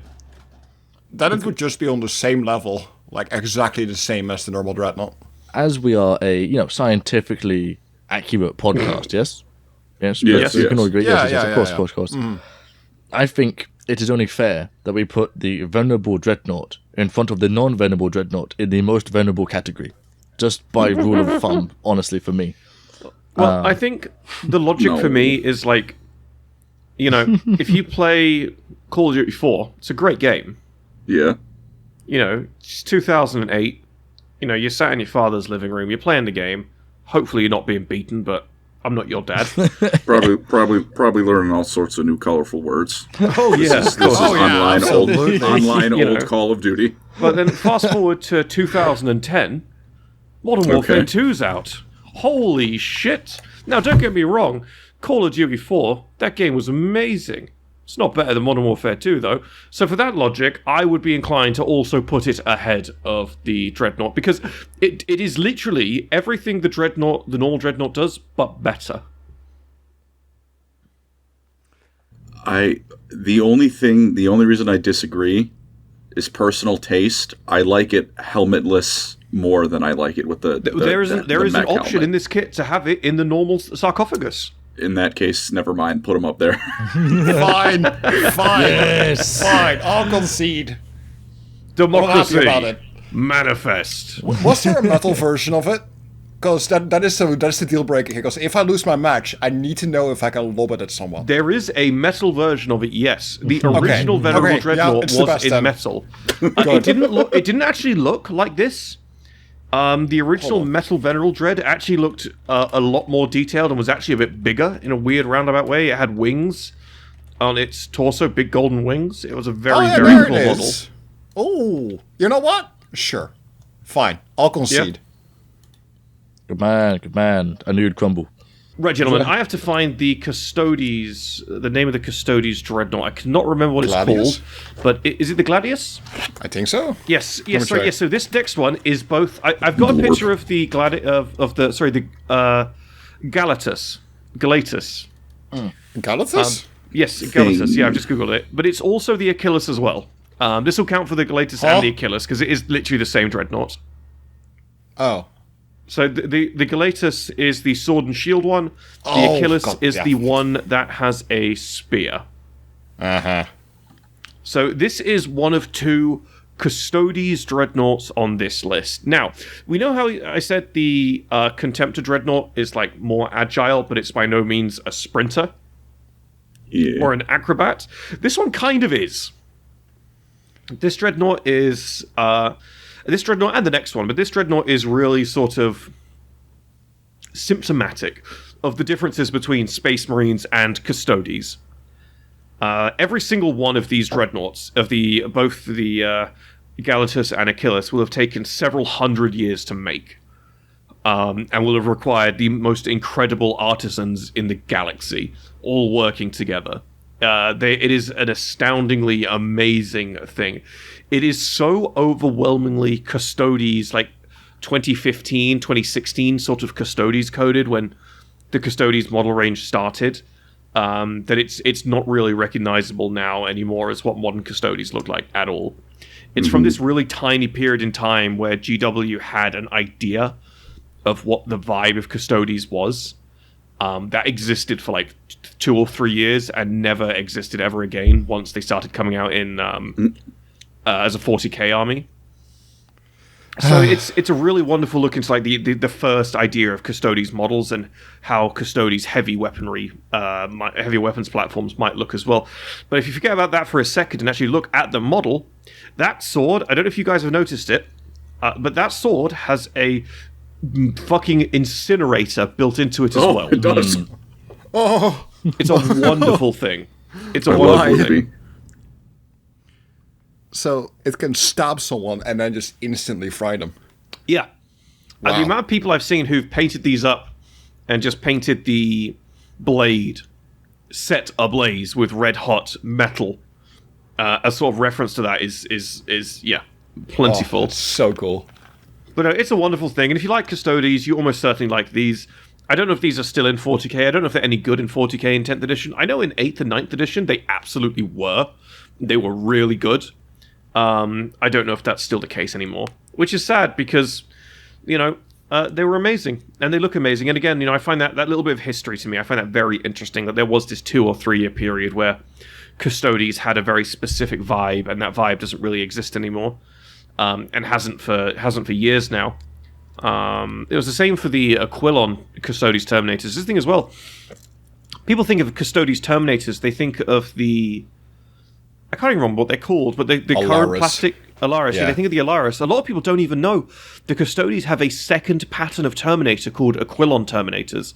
Oh. And they look amazing, and they're part of that trio that sort of fits this vibe as well. They also have Adratic weaponry and everything, like the weapons from the Emperor's own arsenal. Yeah. They're so cool. So if you don't know what Adratic weapons are, a fun little tidbit here. Adratic weapons are basically delete guns. When the Emperor waged war on Terra before reuniting before creating the Space Marine Legions, he had a few precedents that were very important to him. Aside from conquering the planet, and one of them was the reclamation of all Adratic weapons. If you were just like a farmer that had like a gun hidden underneath the floorboards, and that gun was an Adratic weapon because for some reason you had that, the Emperor would kill you, everyone you've ever met, and everyone in the neighboring county as well, because you own that thing. That's how insane Adratic weapons were, and the Aquilon Terminators were given access to them. It was basically a gun a gun or a weapon or what have you. You would shoot it at something, and it would just delete that something on the atomic level, like some sort of gun from Gmod. Yeah, it's like a Gauss flare, but like on insane steroid. Yeah, a wonderful, wonderful thing. So a little bit of Custodes lore we're chucking out there this evening. Yeah, because the spear version of this, the Achilles. The Achilles, yeah. That one has an option for an Adratic laser. Yes, it does. Yes, like a huge Adratic laser, huge wrist-mounted Adratic gun. Yes. Horrifying. Yes. Wonderful thing. Love their design. I cast Gary's mod delete. Literally, that's literally what it was. I wouldn't be surprised if they made the same boom sound as well when they got shot. I like to. Maybe it actually. It's like it clips you into the floor like Gary's mod.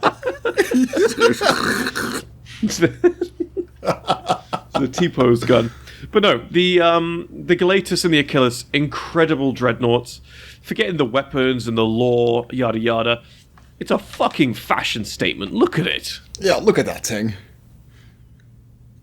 Have you painted one of these, Alex? I haven't, no. Oh, you should. They're so much fun. I really want to.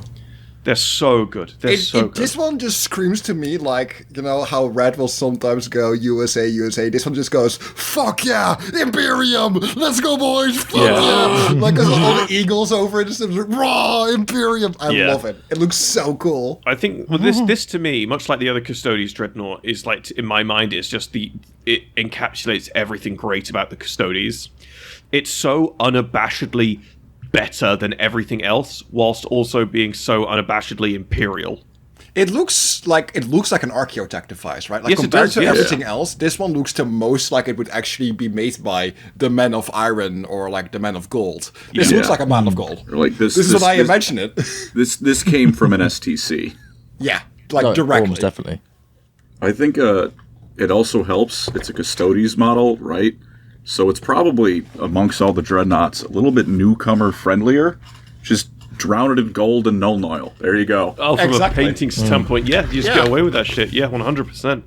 100%. Pick up a dry brushes and you're done. Right, gentlemen, where are we putting the Galatus? I'm going to put my hand up right away because I'm a bit of a simp for the Custodes Dreads. I would be 100% compelled to put him in low to mid, a good little box. I can agree with that. I think this guy is cool enough and unique enough to warrant that. I think I'd put him ahead of the Brutalis, but behind the Retro Dread. I would, Yeah. Yeah. Like, I'm like, even though I was like, maybe right behind the Deredeo, I actually do think that the retro is a bit better. Just because of the way it looks, it's a bit Yeah. goofier. The retro is carried so hard by how fun it is. It's such a goofy is. design, but I actually do want to purchase a couple of those Custodes Dreadnought because they look Oh, you awesome. should. They're so good. They're so good. Do the Custodes have rules in the Horus Heresy yet? Yeah, they do. They do. They do. See, now that might get me to play Horus Heresy. That's Right, that's so a when fun are my Still Dark can't- Angels still going up can't against get your me. Custodes? Ooh. Ooh. we can do some war crimes against war crimes with your aggressive Yeah. weaponry against my rad. Oh, that was good. Right, gentlemen, so speaking of Custodes, this Love Red Boy. gentleman is known as a Telemon Dreadnought. The Telemon Dreadnought is the single most powerful dreadnought in the entire Imperium. A Telemon Dreadnought, from a lore standpoint, is far more powerful and durable than an Imperial Knight. It is not only the biggest dreadnought, it's also one of the fastest. It has more maneuverability than anything but the one we've just gone over, and more durability than fucking anything that isn't a battleship. It is an absolute killing machine. And the way these work as well is they won't just put a dead Custodes in here, or a dying Custodes. They will only put a dying Custodes in here if that custodian is proven to be an immense amongst other custodians. So the guy you've got actually piloting this thing is going to be an absolute giga-chad. Now, Tom. Sorry, that didn't save it for Mortarion now, did it? No, it didn't. But that's because Mortarian's a demon Primarch. So we had Aaron and I, one of mine and Aaron's first games. I deep striked one of these and flubbed at my charge roll real bad, and then immediately got mulched by a demon prince and Mortarion himself. It was very sad. It was Big very, sad. very sad.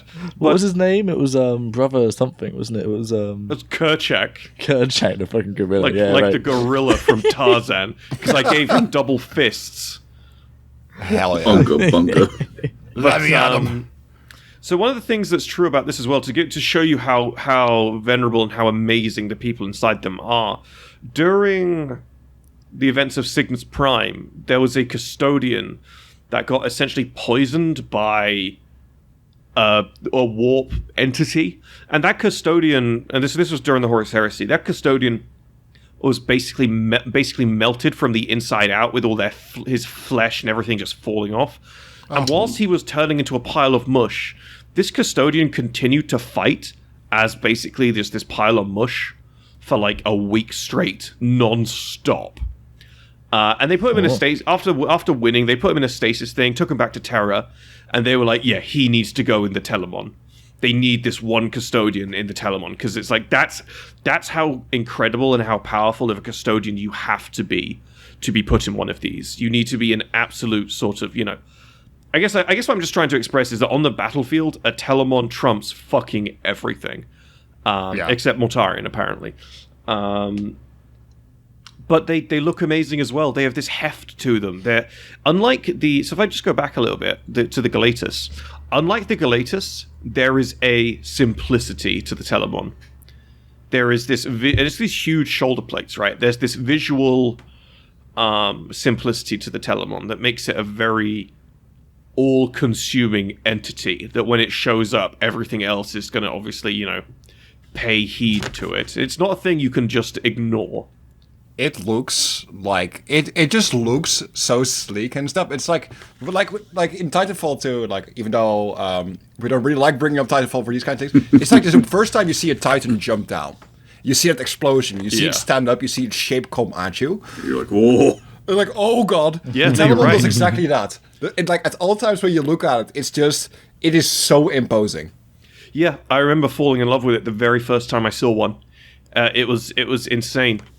They are really, really amazing dreadnoughts. And again, like I was saying before, the Telemon, like the Galatus, like the Aquilon Terminators, is symptomatic of that very short-lived vibe that Custodes had for like that short period in between like 2015 and 2018 or whenever it was. I really love the sculpted on details on the shoulder pad though, the little like laurels, or flowers going out. Yeah, no, it's really great. on the front It's really panels. great. I think those are Pretty. I think those Might might be be decals? transfers. Yeah, Oh. I think there's a transfers. I don't think mine has that. Well, it has it on the Gauntlet as well, like the same kind of things. Maybe, I can't remember. Brain Looks no beautiful. worky. But it's an exceptionally wonderful thing, and I know I'm going on and I'm doing some like old school custody simping right now, but it has 3 different weapon options, and you can have, so you got 2 fists. You can have either 2 or a mix of the 3 or whatever works. One's a fist. You see on the back of the fist, there's that little thing. There's 2 little cannons on the back of the fist. Yeah. Those, I don't know what they're called, but they are essentially Custodes grade melter guns. You can do with that information what you will. I thought they were graphic things, but I could be wrong. No, they're melter guns. They're like Custodes melter guns, I'm pretty sure. The huge cannon on the left there is just a big bomber. It just does its job. It's just a big boom gun, and the other gun is a giant Custodes Gatling gun. There's nothing wrong with just being big Unga Bunga cannon. That's it. Well, that was always the most popular way of running this guy. Is you would just take 2 big Unga Bunga cannons and just have him sat at the back. And obviously, it's a bit sad because like, oh, it's a Telemon. Why aren't you charging in? It's like it makes a great gun platform because it's unkillable. It's too fucking dense, you know. Big gun. What do you mean? Why? Yeah, It's the ultimate box. yeah. So I will let my rant end here because I've been going on about Custodes for way too long. I'm so sorry, but I feel compelled. For me, this is one of my auto most venerables. Like instantly for me, I just love him so much. Oh, I don't know if I agree with that. Oh, The boys are thinking. I would honestly put him right above his friend, the Galatius, down in good little box. I like him a lot. I don't like him enough to put him in most venerable. I'm very biased with that. Like, the box knot is just, it's peak. I love it. Nothing's going to equal it. But even beyond that, like, it's like, it's definitely a good box. It comes very close to the Deredeo to me, so I'm gonna put it right behind the Deredeo. I think I would agree with that, because the Deredeo is like, this thing has missiles on its head, which is goofy, but that thing has dual missile racks, 2 massive, probably like starship-rated cannons for arms. It's like, despite being like, you know, the end-all, be-all of Dreadnoughts, more powerful, this thing doesn't look as much like goofy over the top as 40k does compared to the Deredeo. No, you're right. You're right. What about you, Aaron? I am gonna agree with most venerable. Because this guy, obviously, he's the biggest fucking dreadnought. He's one of the coolest looking dreadnoughts. He's the embodiment of what you want a dreadnought to be and what you get one for, is a big fucking armoured McBungus who's going to go and power through your opponents.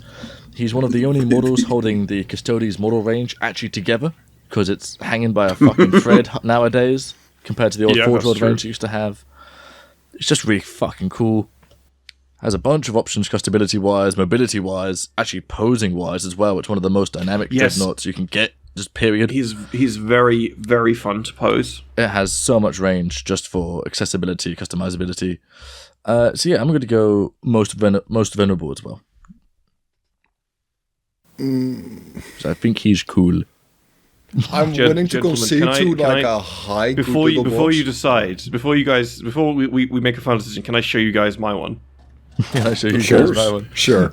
Let's see if you can sell me on it. You're showing this to a Golden Demon winner, man. I wouldn't, you know. Yeah. I really like that. That actually does sell me a little bit, I'm not gonna lie. That actually is helping, shit. Oh, man. I mean, 2 fists. You got a double fisted, man.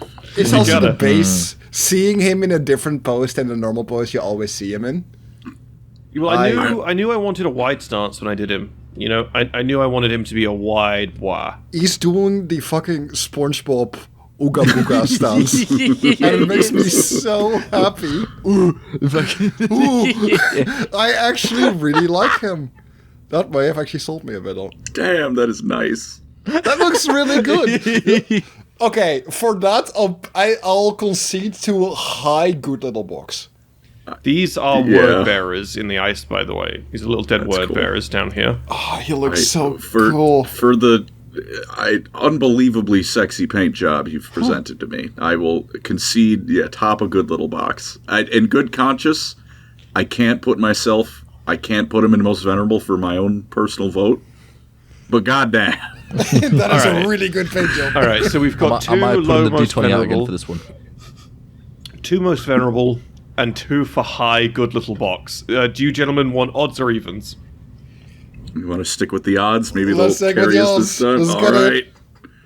right. Go on, Aaron, what is it? 16. Come on. All right, it goes to most venerable. There we go. Excellent. Right, gentlemen, so next up is this piece I of love shit. democracy. This is the Mark V Ironclad. I'm going to spit on the floor and just say least venerable. It looks Come on, dumb. dude. This man is a brick shithouse of destruction. Look May I, at him. Aaron, What? may I give you one quick argument as to why this is least venerable? Here is my argument. Oh my god, I have 3 of them. Yeah, I own 3 this of those is- this fucking is things the- as well. This is the Mark V Ironclad. I don't dislike it at all. I do actually like it, despite what I've just said. The reason I would put it so low is because it's the alternative Ironclad is just leagues better. It is my aesthetically, going purely on aesthetics, forgetting the lore, history, etc. The other Ironclad is my favorite Casterferum. I think for me, it's okay. If I was being honest and I wasn't thinking about the other one, the Mark IV Ironclad, I'd give this one the Mark V. High Lords of Mid, to be frank. It's got gorilla arms. I really don't like. I don't like that his flamer. Like, it looks like he can trip over the tube to his flamer. Yeah. It's there. He just looks like it's just like they glued a shitload of stuff onto him. I just call it a different dreadnought in this case. Yeah. I now see the golden argument for this one. No, I just don't like the arms personally. Like, I don't like the drill. I just don't like how the way the drill Yeah. looks. I'm a much bigger fan of like the seismic hammer and stuff.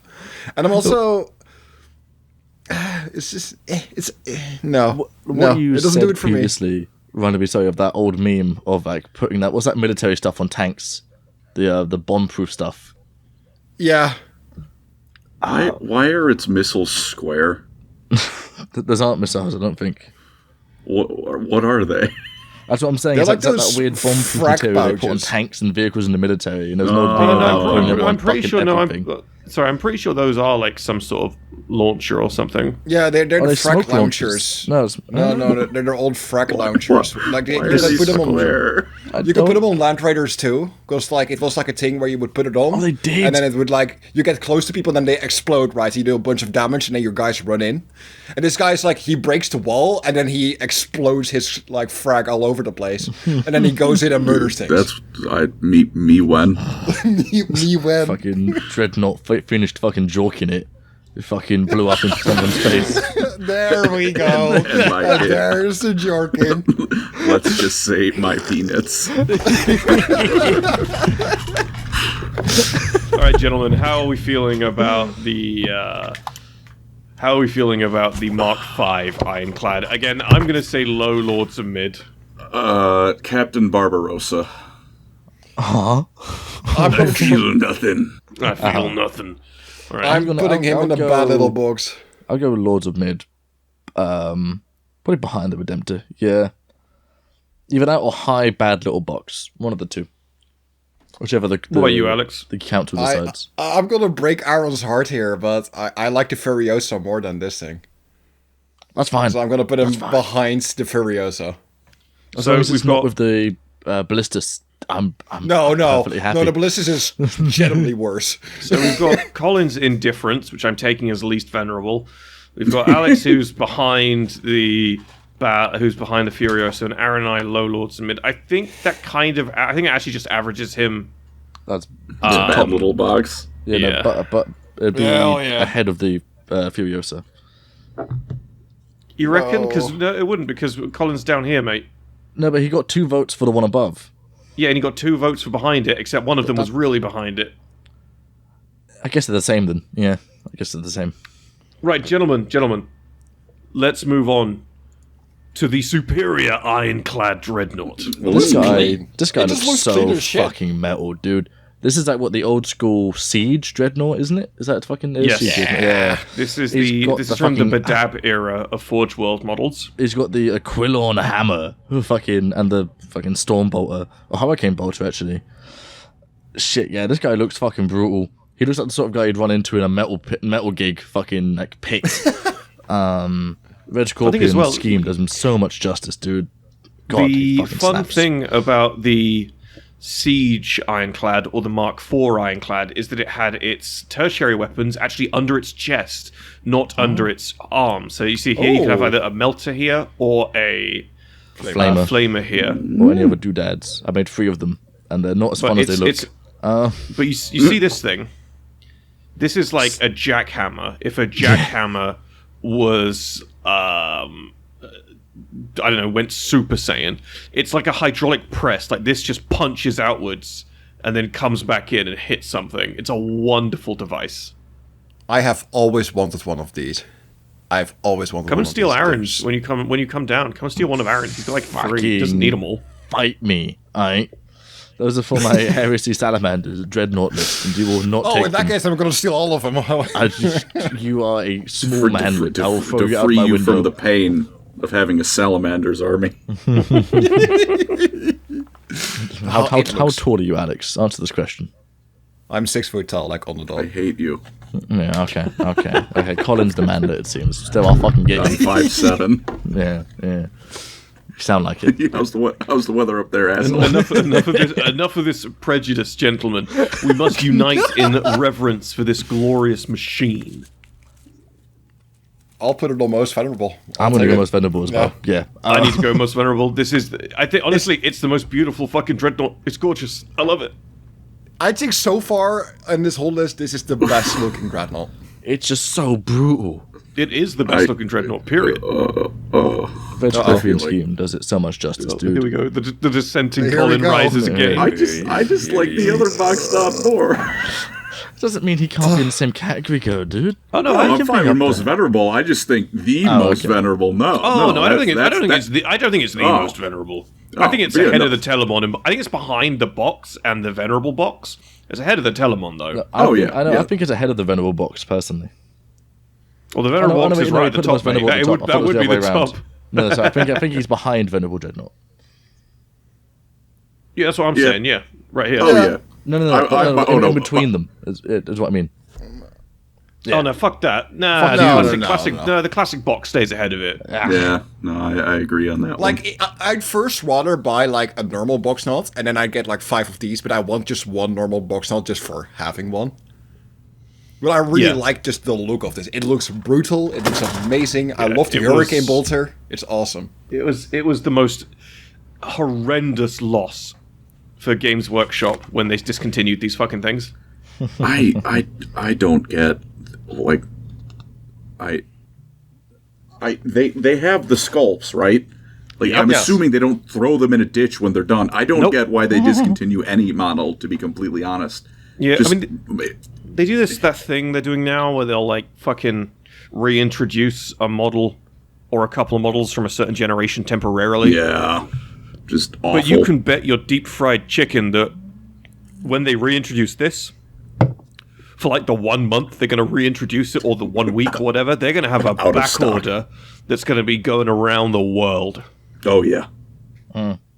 It's a Almost glorious thing. It's an absolutely glorious thing. Right, gentlemen, let us move on to what is going to be one of my next favorite dreadnoughts, the Leviathan Dreadnought. Big chunk. Yes. He's Now, fat. this is how you do a curvy dreadnought. I agree. I like it. It's It's just good. Just round. this looks like a bunker with feet.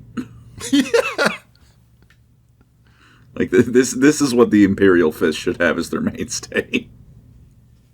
His name is Chomgus, and he is Chomgi. I'm a big fan. He is the best little box. Well, circle, in this case.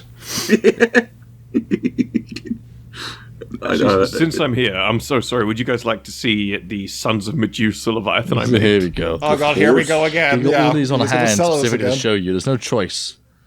It wasn't a question. Oh, Ooh. You're right. It wasn't a choice. All right. We got a giggle, a whistle, a hoot of appreciation, and I think Dutch just needs a change of underwear. Tom knows that I love his Sons of Medusa. He's already shown me before, and he knows my response to them, so I fucking knew this thing was coming out. Oh, man. It's a wonderful, wonderful thing. Tom, I've got very a bunch surprised. of Sons of Medusa Dreadnoughts, but yeah, I love him so much. I'm very surprised you didn't use your Dreadnoughts as the stock images for like the Telemon and this guy on the fucking tier list.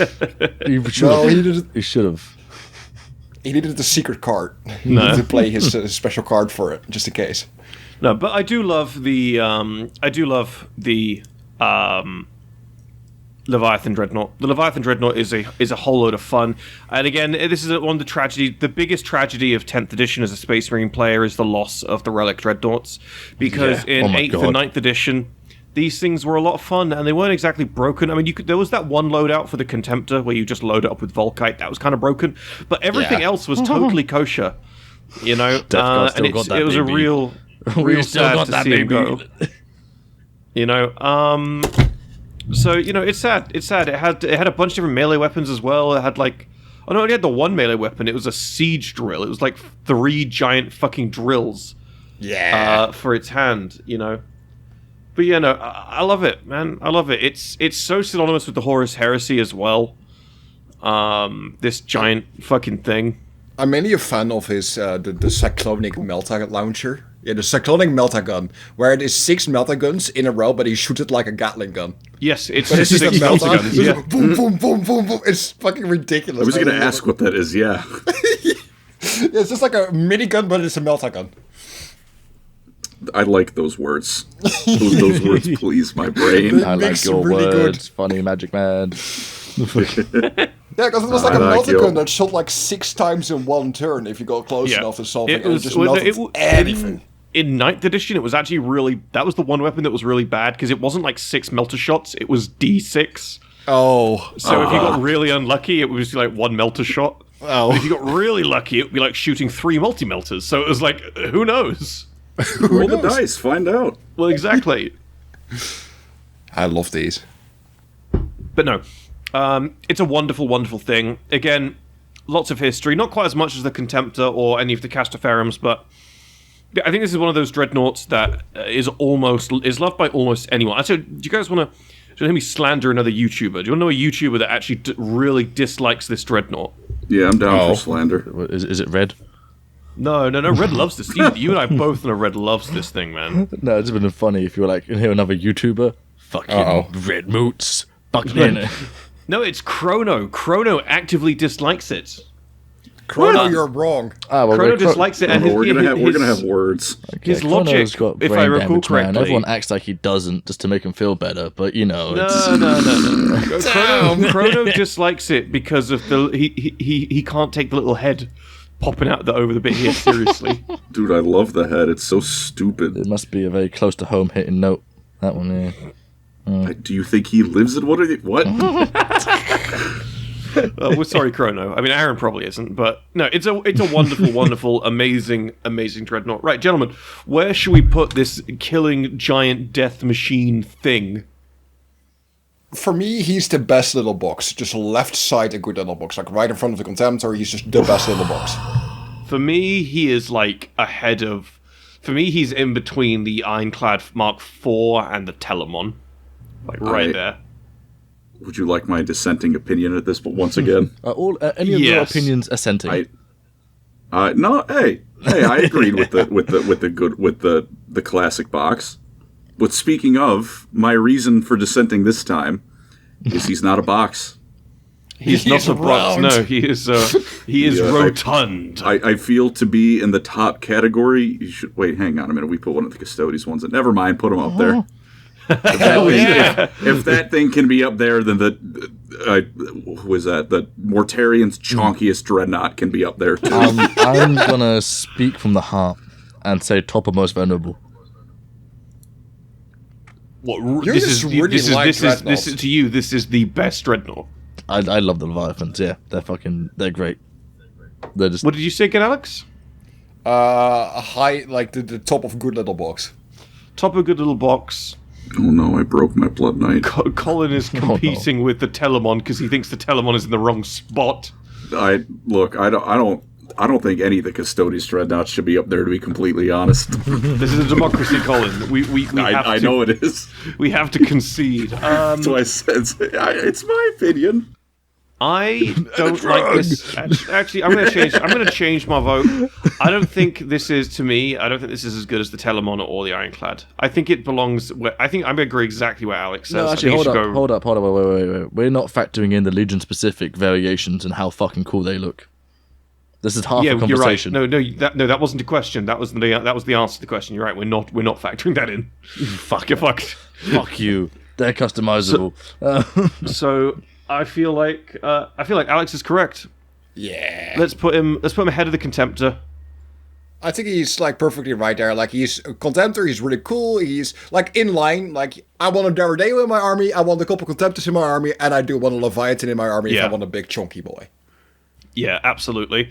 He's a wonderful thing. He's an absolutely wonderful thing. Right, gentlemen, moving on to the last Dreadnought before the funny round. We have the Blood Angels Librarian Dreadnought. Stupid.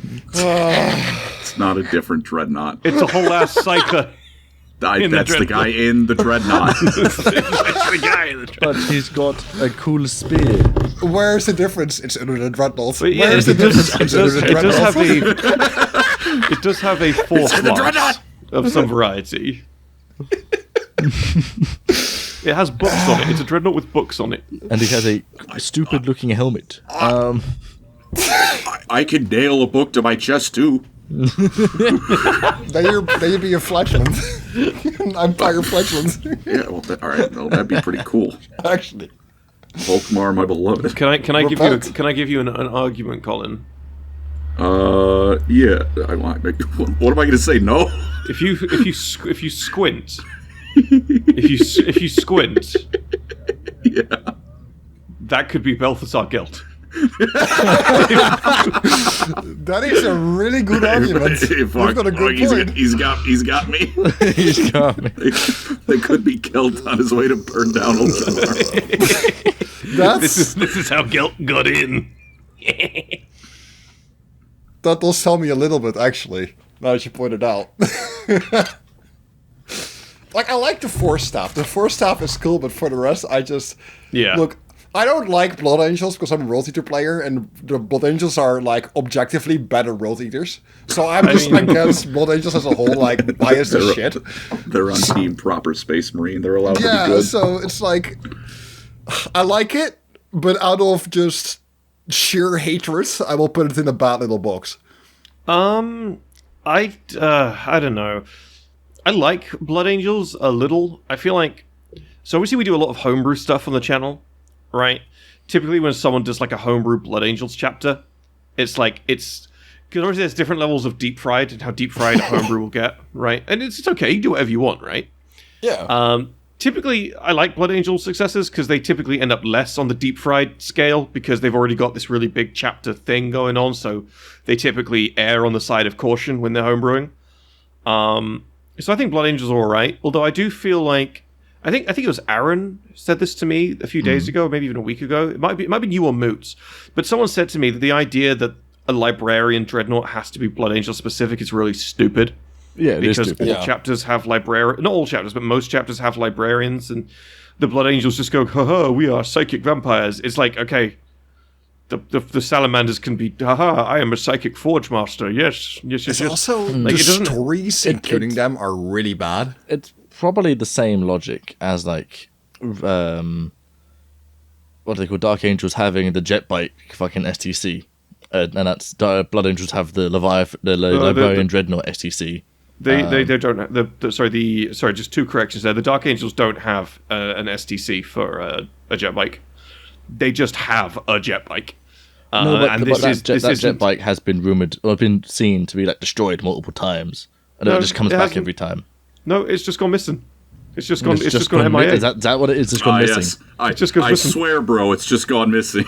But it's the same thing with the Dreadnought as well. They don't have a separate STC for this Dreadnought. It's literally just a box knot that they've shoved a Psyker inside. That's literally. So Colin's complaint with this is actually kind of literal, to be fair, because it is literally just a Castroferum with a Psyker shoved inside. Psyker in it. My issue with them is, lore-wise, every time they show up, they do some really dumb shit. Like, there is a story of the Librarian Dreadnought going at it, and it does, like, Bloodwing, right? So it starts flying. Okay, sure. I can maybe get behind that. I'm not happy about a Dreadnought flying, but okay. Then the next step goes into it, like, it starts dueling a Bloodthirster in the sky, and that's the moment I'm like, are you dead serious that a Dreadnought with a halberd inside its arm is dueling a Bloodthirster while flying? Really? Have you considered that maybe he's just built different? Yeah, okay, sure. Of course. But come on. As a like, that's like my issue. Like, yeah, of course, only the Blood Angels having Librarian Dreadnought is kind of strange, but sure. Yeah. But besides that, just the way they're always talked about, them flying, them, like, dueling, like, one-on-one, it's a bit goofy to me. It's a bit too goofy for me. No, that's fair. I think for me, I'm going to jump in right away, boys. For me, this is one of my least venerable. Personally, I think it's stupid as hell. I don't think it's stupid as hell. I just think its execution has been stupid as hell, and it's been so stupid. I'd put it probably just ahead of the Ballistus. Behind. Oh no, sorry, ahead. Yeah, sorry, Ballistus behind is what I meant. Slightly ahead of the Ballistus. I can find myself in that. Sorry, Psycho Boy. Right, gentlemen, next up we have the start of our bonus round. So, gentlemen, this is Murderfang. No. Wait, hang on. That's a normal face. Hang on. That's a dude. That's a guy. This isn't just a type of Dreadnought. We are now rating Dreadnought characters. I fucking knew it. I told you beforehand. This is Murderfang. So, to anyone who doesn't know who Murderfang is, correct me if I'm wrong here, Alex, is a Wolfen Dreadnought. Yes, he is. That's what happens when you put a guy in the Dreadnought, and, like, wasn't he already mid-process to Wolfen while it happened? Something like that. And he's just become this fucking, I mean, look at him go. He's doing a great job on these Thousand Suns. Look at him go. But yeah, no, he's just a really wolfy Wolfnut. Yeah, he is. Yeah. Personally, we can speed through this one in particular because this one is kind of goofy. He is literally just the epitome of a liability. He's a liability in armor, is what he is. He's just as likely to kill his own dude. I don't know if he's actually has killed any Space Wolves, but I feel like this guy is genuinely just as likely to actually kill a Space Wolf as he is a fucking anything else. Even just to try and save his ass as he's running into some trap somewhere, you have to send like 10 brothers to get him back, and then they just all die because he just doesn't listen. Yeah, it's also quite funny because he's also just a really angry Space Wolf Furioso Dreadnought. Technically is, yeah. He is literally just a Furioso Dreadnought. He's got the same weapons as a Furioso Dreadnought.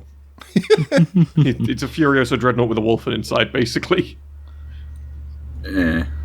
He's kind of cool because he has his face out, but he's also kind of stupid because it's wolf thing. It's Murderfang.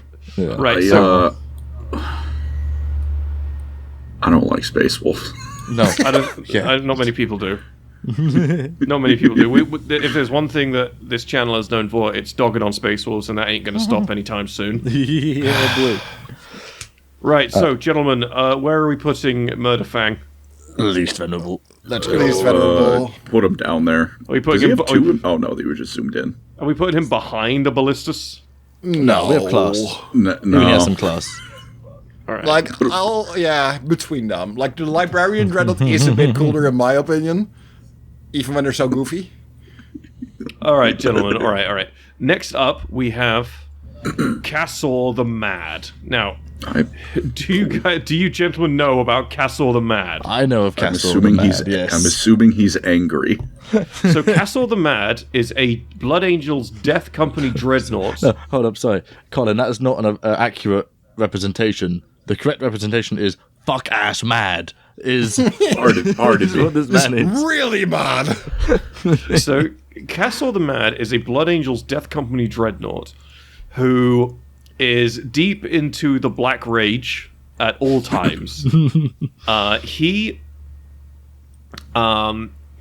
way the Black Rage has manifested for Cassor is has shown to be a little bit different. It's not explicitly stated that it's different for him, but obviously if you read the stuff with him in it, it is very different. He doesn't appear to see Horus everywhere. He doesn't even appear to be experiencing the Horus heresy or anything. He's literally just insane. But the one thing he has that's great is he has a bit of a penchant for monologuing. When it literally, he will be mid-fight and he will monologue in the third person as he's fighting. It's amazing. What? He's wonderful. So he'll basically like refer to himself as if he's like narrating his own events. So you're telling me he's like a genuine shizo poster? Oh yeah, he is. The guy is skits to fuck. He is completely out of it. But he's great. He's really great. He's just a fun guy. If you read some stuff on Cassor, I guarantee you, if you like Google some stuff about Cassor or find the books that Cassor is in, you will not regret it. He is just a really fun, lesser known dreadnought. I was gonna there's a bunch of different named dreadnoughts I could have put in this list because obviously everyone has their favorites. So I had to go with my own. I had to go with my gut on this. So I had to put Cassor in. I have one. I know we can save that for the end. There's one incredibly important Dreadnought character you're missing.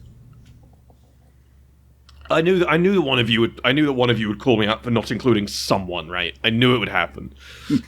So, gentlemen, for me personally, Cassor has to go at least the high end of a good little box. He's just a fun guy. I'll put him behind the retro Dreadnought. I'm sorry. That's where I'd put him. I agree. That's very funny. I like that a lot. That he's Black Rage, but just out of his rocker even for that. Yeah. Right. But yeah. All right, let's put him there then. Right, gentlemen. Next up, we have none other than Carab Culln. Oh boy! So Carab Culln was the mastermind behind defeating Huron Blackheart or Luft Huron during the Badab War. He took over when the previous Lord Commander ate shit, took over the running of the Badab War for the Loyalists, and was basically the big cheese behind defeating Luft Huron. Obviously with some other chapter masters as well, but he was the man in charge. Now, he was put into a dreadnought actually after the events of Badab, where he literally just got into a fight with a random Tyrannid. And the Tyrannid fucked him. And so it's like, oh, okay, cool, I guess. Oh. I mean, it wasn't a random Tyrannid in quotation marks. It was called the Great Beast of Sarum, but that's just a fancy way of saying, yeah, it was a random Tyrannid. He saw Hive Tyrant and was like, I'm him. I got this. Yeah. So he got Dreadnoughtified. They put him in this really cool fucking Leviathan Dreadnought, where instead of having like the giant storm cannon, he's just got 2 assault cannons, and instead of having a siege drill, he's just got these crab claws, which are just great. I love his design. I love the way that they like added a lot of extra spice to him and everything. Yeah. My God. Yeah, he's a great dreadnought. I want to go out there certainly and say dripped out. Most venerable, definitely. I would put him. Honestly, for me, I'd put him like one spot ahead of the Leviathan, because he's basically a Leviathan, but with all this history behind him. There's more lore on this one guy than there is on most Space Marines outside of the Ultramarines. You know, he has more lore than some chapters. In all fairness, he has more lore. He actually has more lore than 90% of chapters. To be fair, just this one dude. He's great. He's really great. And it's quite cool as well, because he's one of the few Space Marines who have his entire life story. Unlike people like, you know, Kaito Sicarius or whoever, where you'll just like, you'll drop in on them at a certain point and you'll go from there. We know everything about Carab Culln from childhood to, well, now, you know? Which is a really, really rare cares thing to have. about the red scorpions? Like, let's be honest, like, they're cool, but... Forge World does. Me? Bruh? Who cares about the Red Scorpions? Alex! No. What the fuck is wrong Ban with this you, bro? man. Purge any episodes we have of him. Get I him don't out like of him. here. This is a criminal fucking thing to say. You absolute I'm just scrote. sad that, like, since then, we have barely gotten anything on them anymore. That's the only reason I'm salty about it, because I love the command squad set they got after as well. Yeah, to be fair. Like, this is a sad thing, like, because we got nothing anymore on them, I'm, like, just really upset about it. Because they do look really cool. No, they had that one. I've forgotten his name as well. I feel bad, but they have this model for the Red Scorpion's chief librarian, and it's just such a good model. They obviously discontinued that ages ago. You know the one? Like with a whole group of people with him, right? Like 4 he extra had a little veterans with retinue. him. Yeah, Yeah. yeah, that was sad. But no, the Red Scorpions are a fucking great chapter, and obviously Carab Culln. So at the moment, he is no longer their chapter master. He's doing the whole Bjorn thing, but it's actually an interesting chapter where it has 2 chapter masters. Oh. Its chapter master is a council of 2 dudes, which is a really fun setup, because it wasn't before that. It was just after he got interred. I think it just so happened that 2 dudes kind of stepped up simultaneously, and that just became the way of it. Interesting. So just a little interesting bit of Red Scorpion's lore to check out there as well. The 1st to 5th company. The other commands the 6th to 10th. Right, gentlemen. So where should we put Carab Culln? Right in front of the normal Leviathan. Like, You reckon? I reckon. yeah. I feel like he deserves... Oh no, that would be top of good little box, actually. That's acceptable, yeah. Yeah, I think that's okay. I feel like he's Lords of Mid.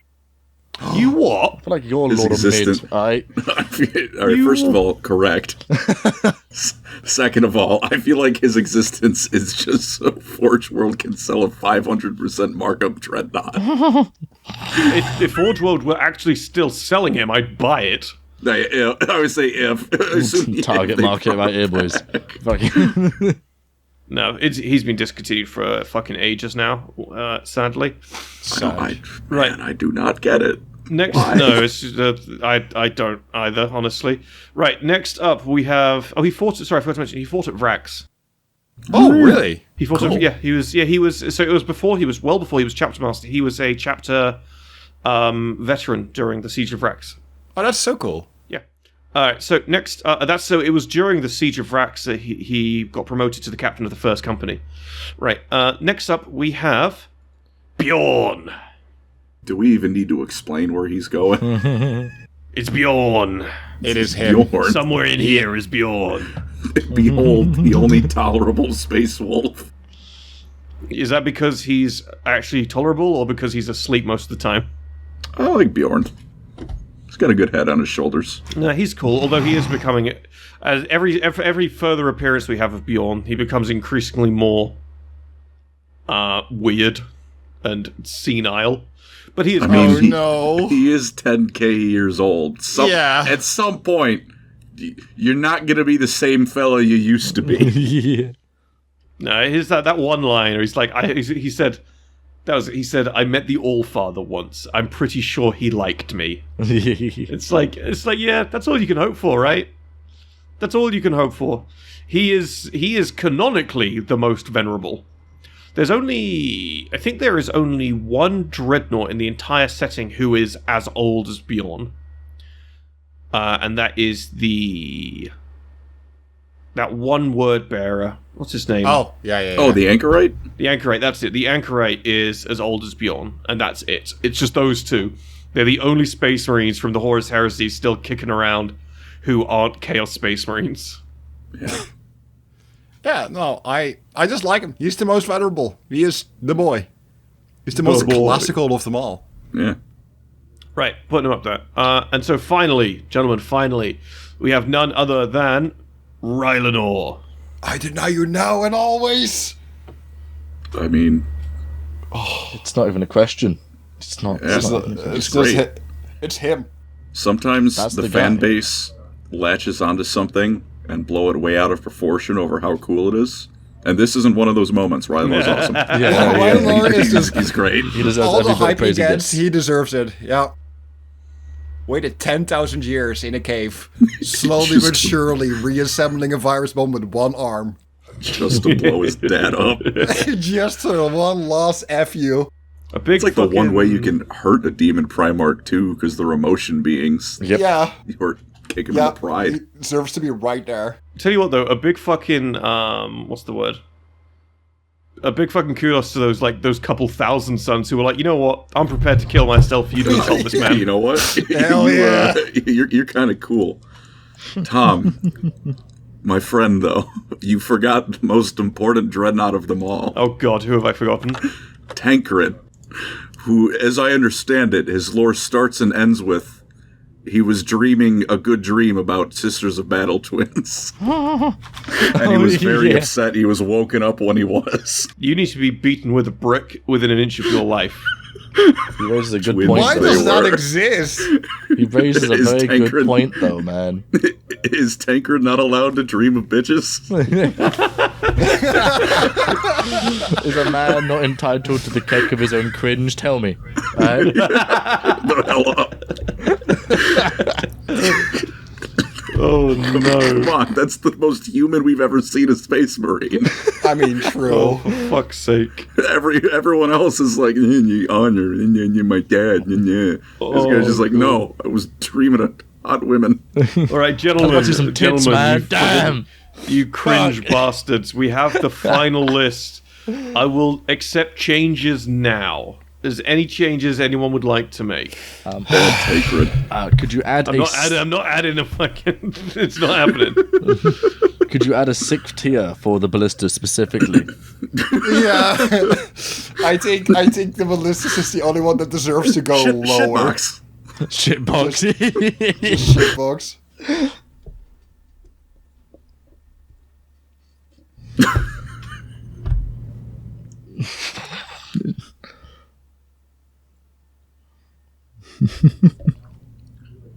Trying to type with one hand because my mic's in the way.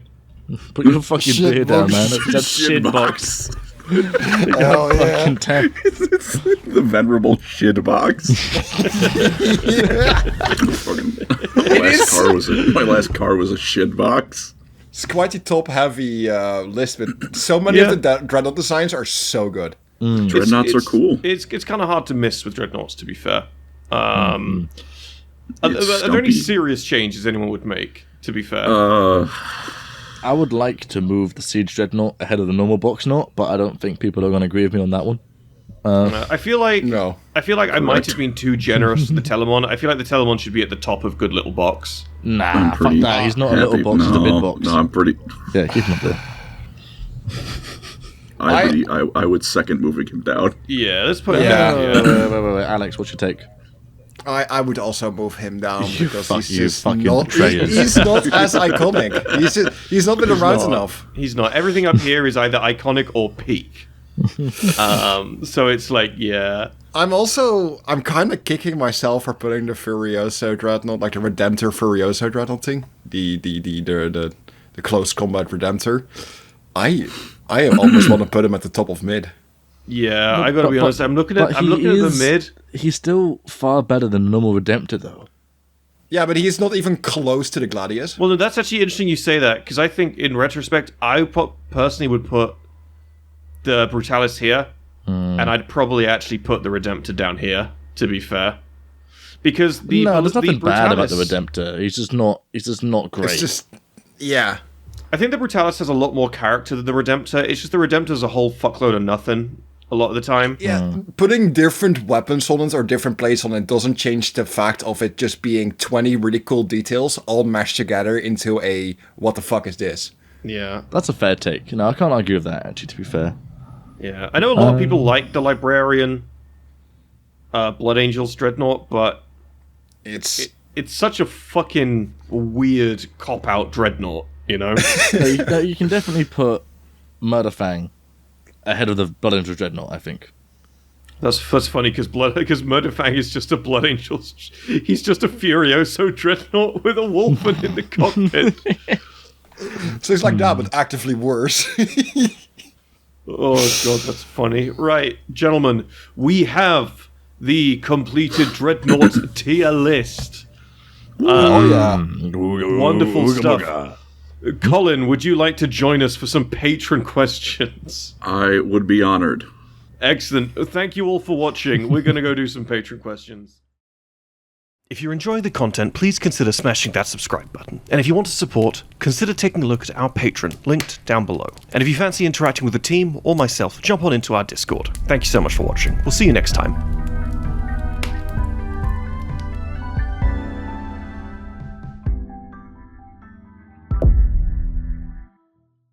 That was a minor no screaming. I'm actually really surprised. Me and Colin did not scream. We actually got along this time. It helped that there was we talked about actually assembling the models, some stuff like that. Yeah, a little bit of not just flopping a slightly different looking mini in my face and going, yeah, this is totally different. Oh, is it? Is it? You think? The flaws of 40k, I'm afraid. Right, gentlemen, so where is it? Patron questions. So first patron question is from I've got a few to pick from. Let's see.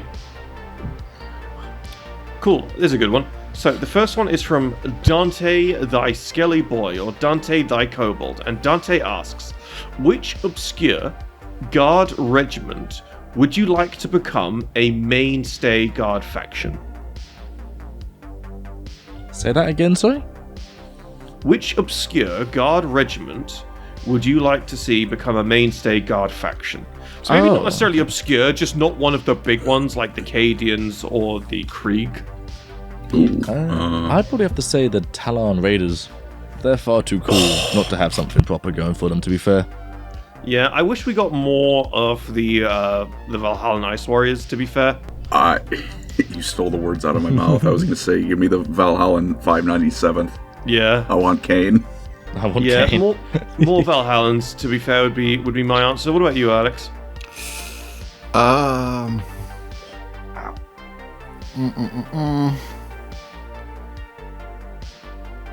So, directly on top, I don't really know that many guard regiments. That's one of the few things I don't know much about.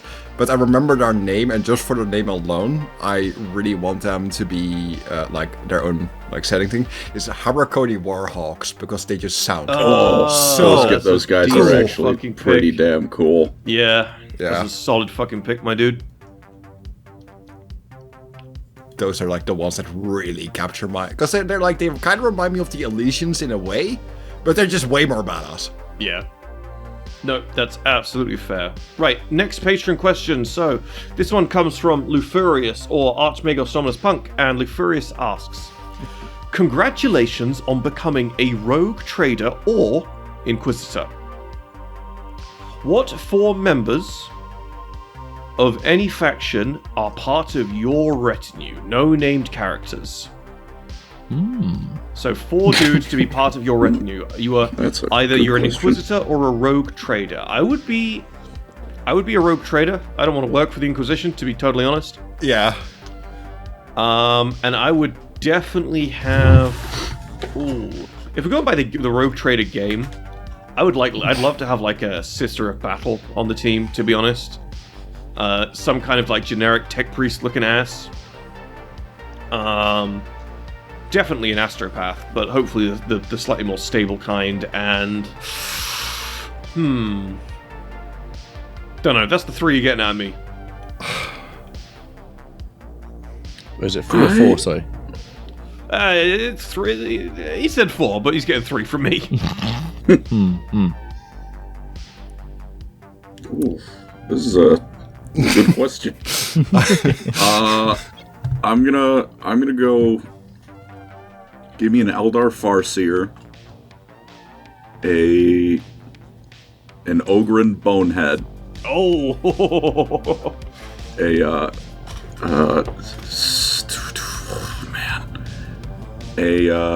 Tau Watercast member, and just a standard give me a Kasserkin. Just a Kasserkin, yeah. Yeah, those guys are insane. Give me one of them.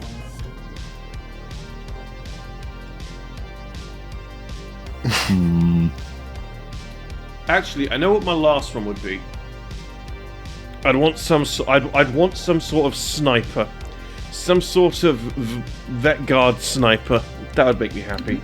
Yeah, Just that's a what the real Cassor comes rugged for. old bastard that's seen too much. I'm telling you, man. Cassor can. Yeah, I got mine sorted. Oh, go on, Aaron. What's yours? So, fucking Ogrin Bonehead as well. You stole the words out my mouth. Good man. I'd want a Imperial Sanction Psyker. Probably a... What's the last one I just thought of? Shit, a Servitor of some sort of a big weapon. Fucking plasma cannon or something stupid. And I'd want Tom, a Jakaro, because I love those little guys. They're great. Thanks, G. Monkey. What about you, Alex? I'm gonna have to do it. Somebody has to do it, and we all know what our direct answer in our head was. So it's gonna open up, of course, Rogue Trader because it's more fun. So first off, I'd like one Galatus mummy. Then I would like one Adeptus mummy. Okay. Then I would like one Exodite mummy. Oh no. And Culture. and then I would like a Navigator because that would actually be really helpful. Yeah, that's it. You got to get a Navigator or an Astropath, man. Yeah, You have to. It has to happen, or you're getting lost in the warp. exactly. No amount does of that count Ogren's as going to your help retinue, though? Like, I'm assuming if you have a ship, they just come with it. Yeah, but they can like open their eyes and like just kill things by looking at it. No, I'm not saying, like, they're not good. I'm just saying, like, if you have a ship, I'm assuming you just have one of those. Like, the way I'm considering it, that's like counting, like, the ship as part of your crew. Yeah, well, the way I see it as well is, like, obviously 4 isn't enough. You'd get more. You would have, like, 8 or 9 or even 10. But, like, I think in my head, I'm picking the ones that are, like, my key guys, right? The ones that I really like. Because having an Astropath is more than just having someone who helps with, like, warp navigation and stuff. An Astropath can do all kinds of random psychic bullshit. Yeah, they can sense the future coming while walking around and all that stuff. So it's just. But That's what the Farseer's for. big congratulations, guys. No one said Space Marine. Yeah. I don't want a Space Which is Marine. great. Hell Space no. Marine came to mind. I was like, nah, fuck that. I don't want one. It's gonna look at me weird for all the mummies. For the horrible things that have left my mouth. Right, gentlemen, that is the end of the episode. So, thank you all very, very much for watching this goofy-ass tier list with the wonderful Pancreas No Work. His channel will be in the description down below, but you already know who he is. Everyone knows who he is, this fucking guy. This fucking guy. This Fucking guy. So, as per the outro, if you're enjoying the content, please consider taking a look at our Patreon or subscribing, or better yet, both. Alex's YouTube will be linked down in the description below as well. I will try not to forget this time. I'm going to assume that because I'm saying this, I'll have a verbal reminder in post. So go subscribe to that guy as well. You know? But yeah, thank you all very much for watching, and we'll see you next time. See you guys Goodbye. later. Bye-bye. Bye, everyone. Quick, take his Pancreas!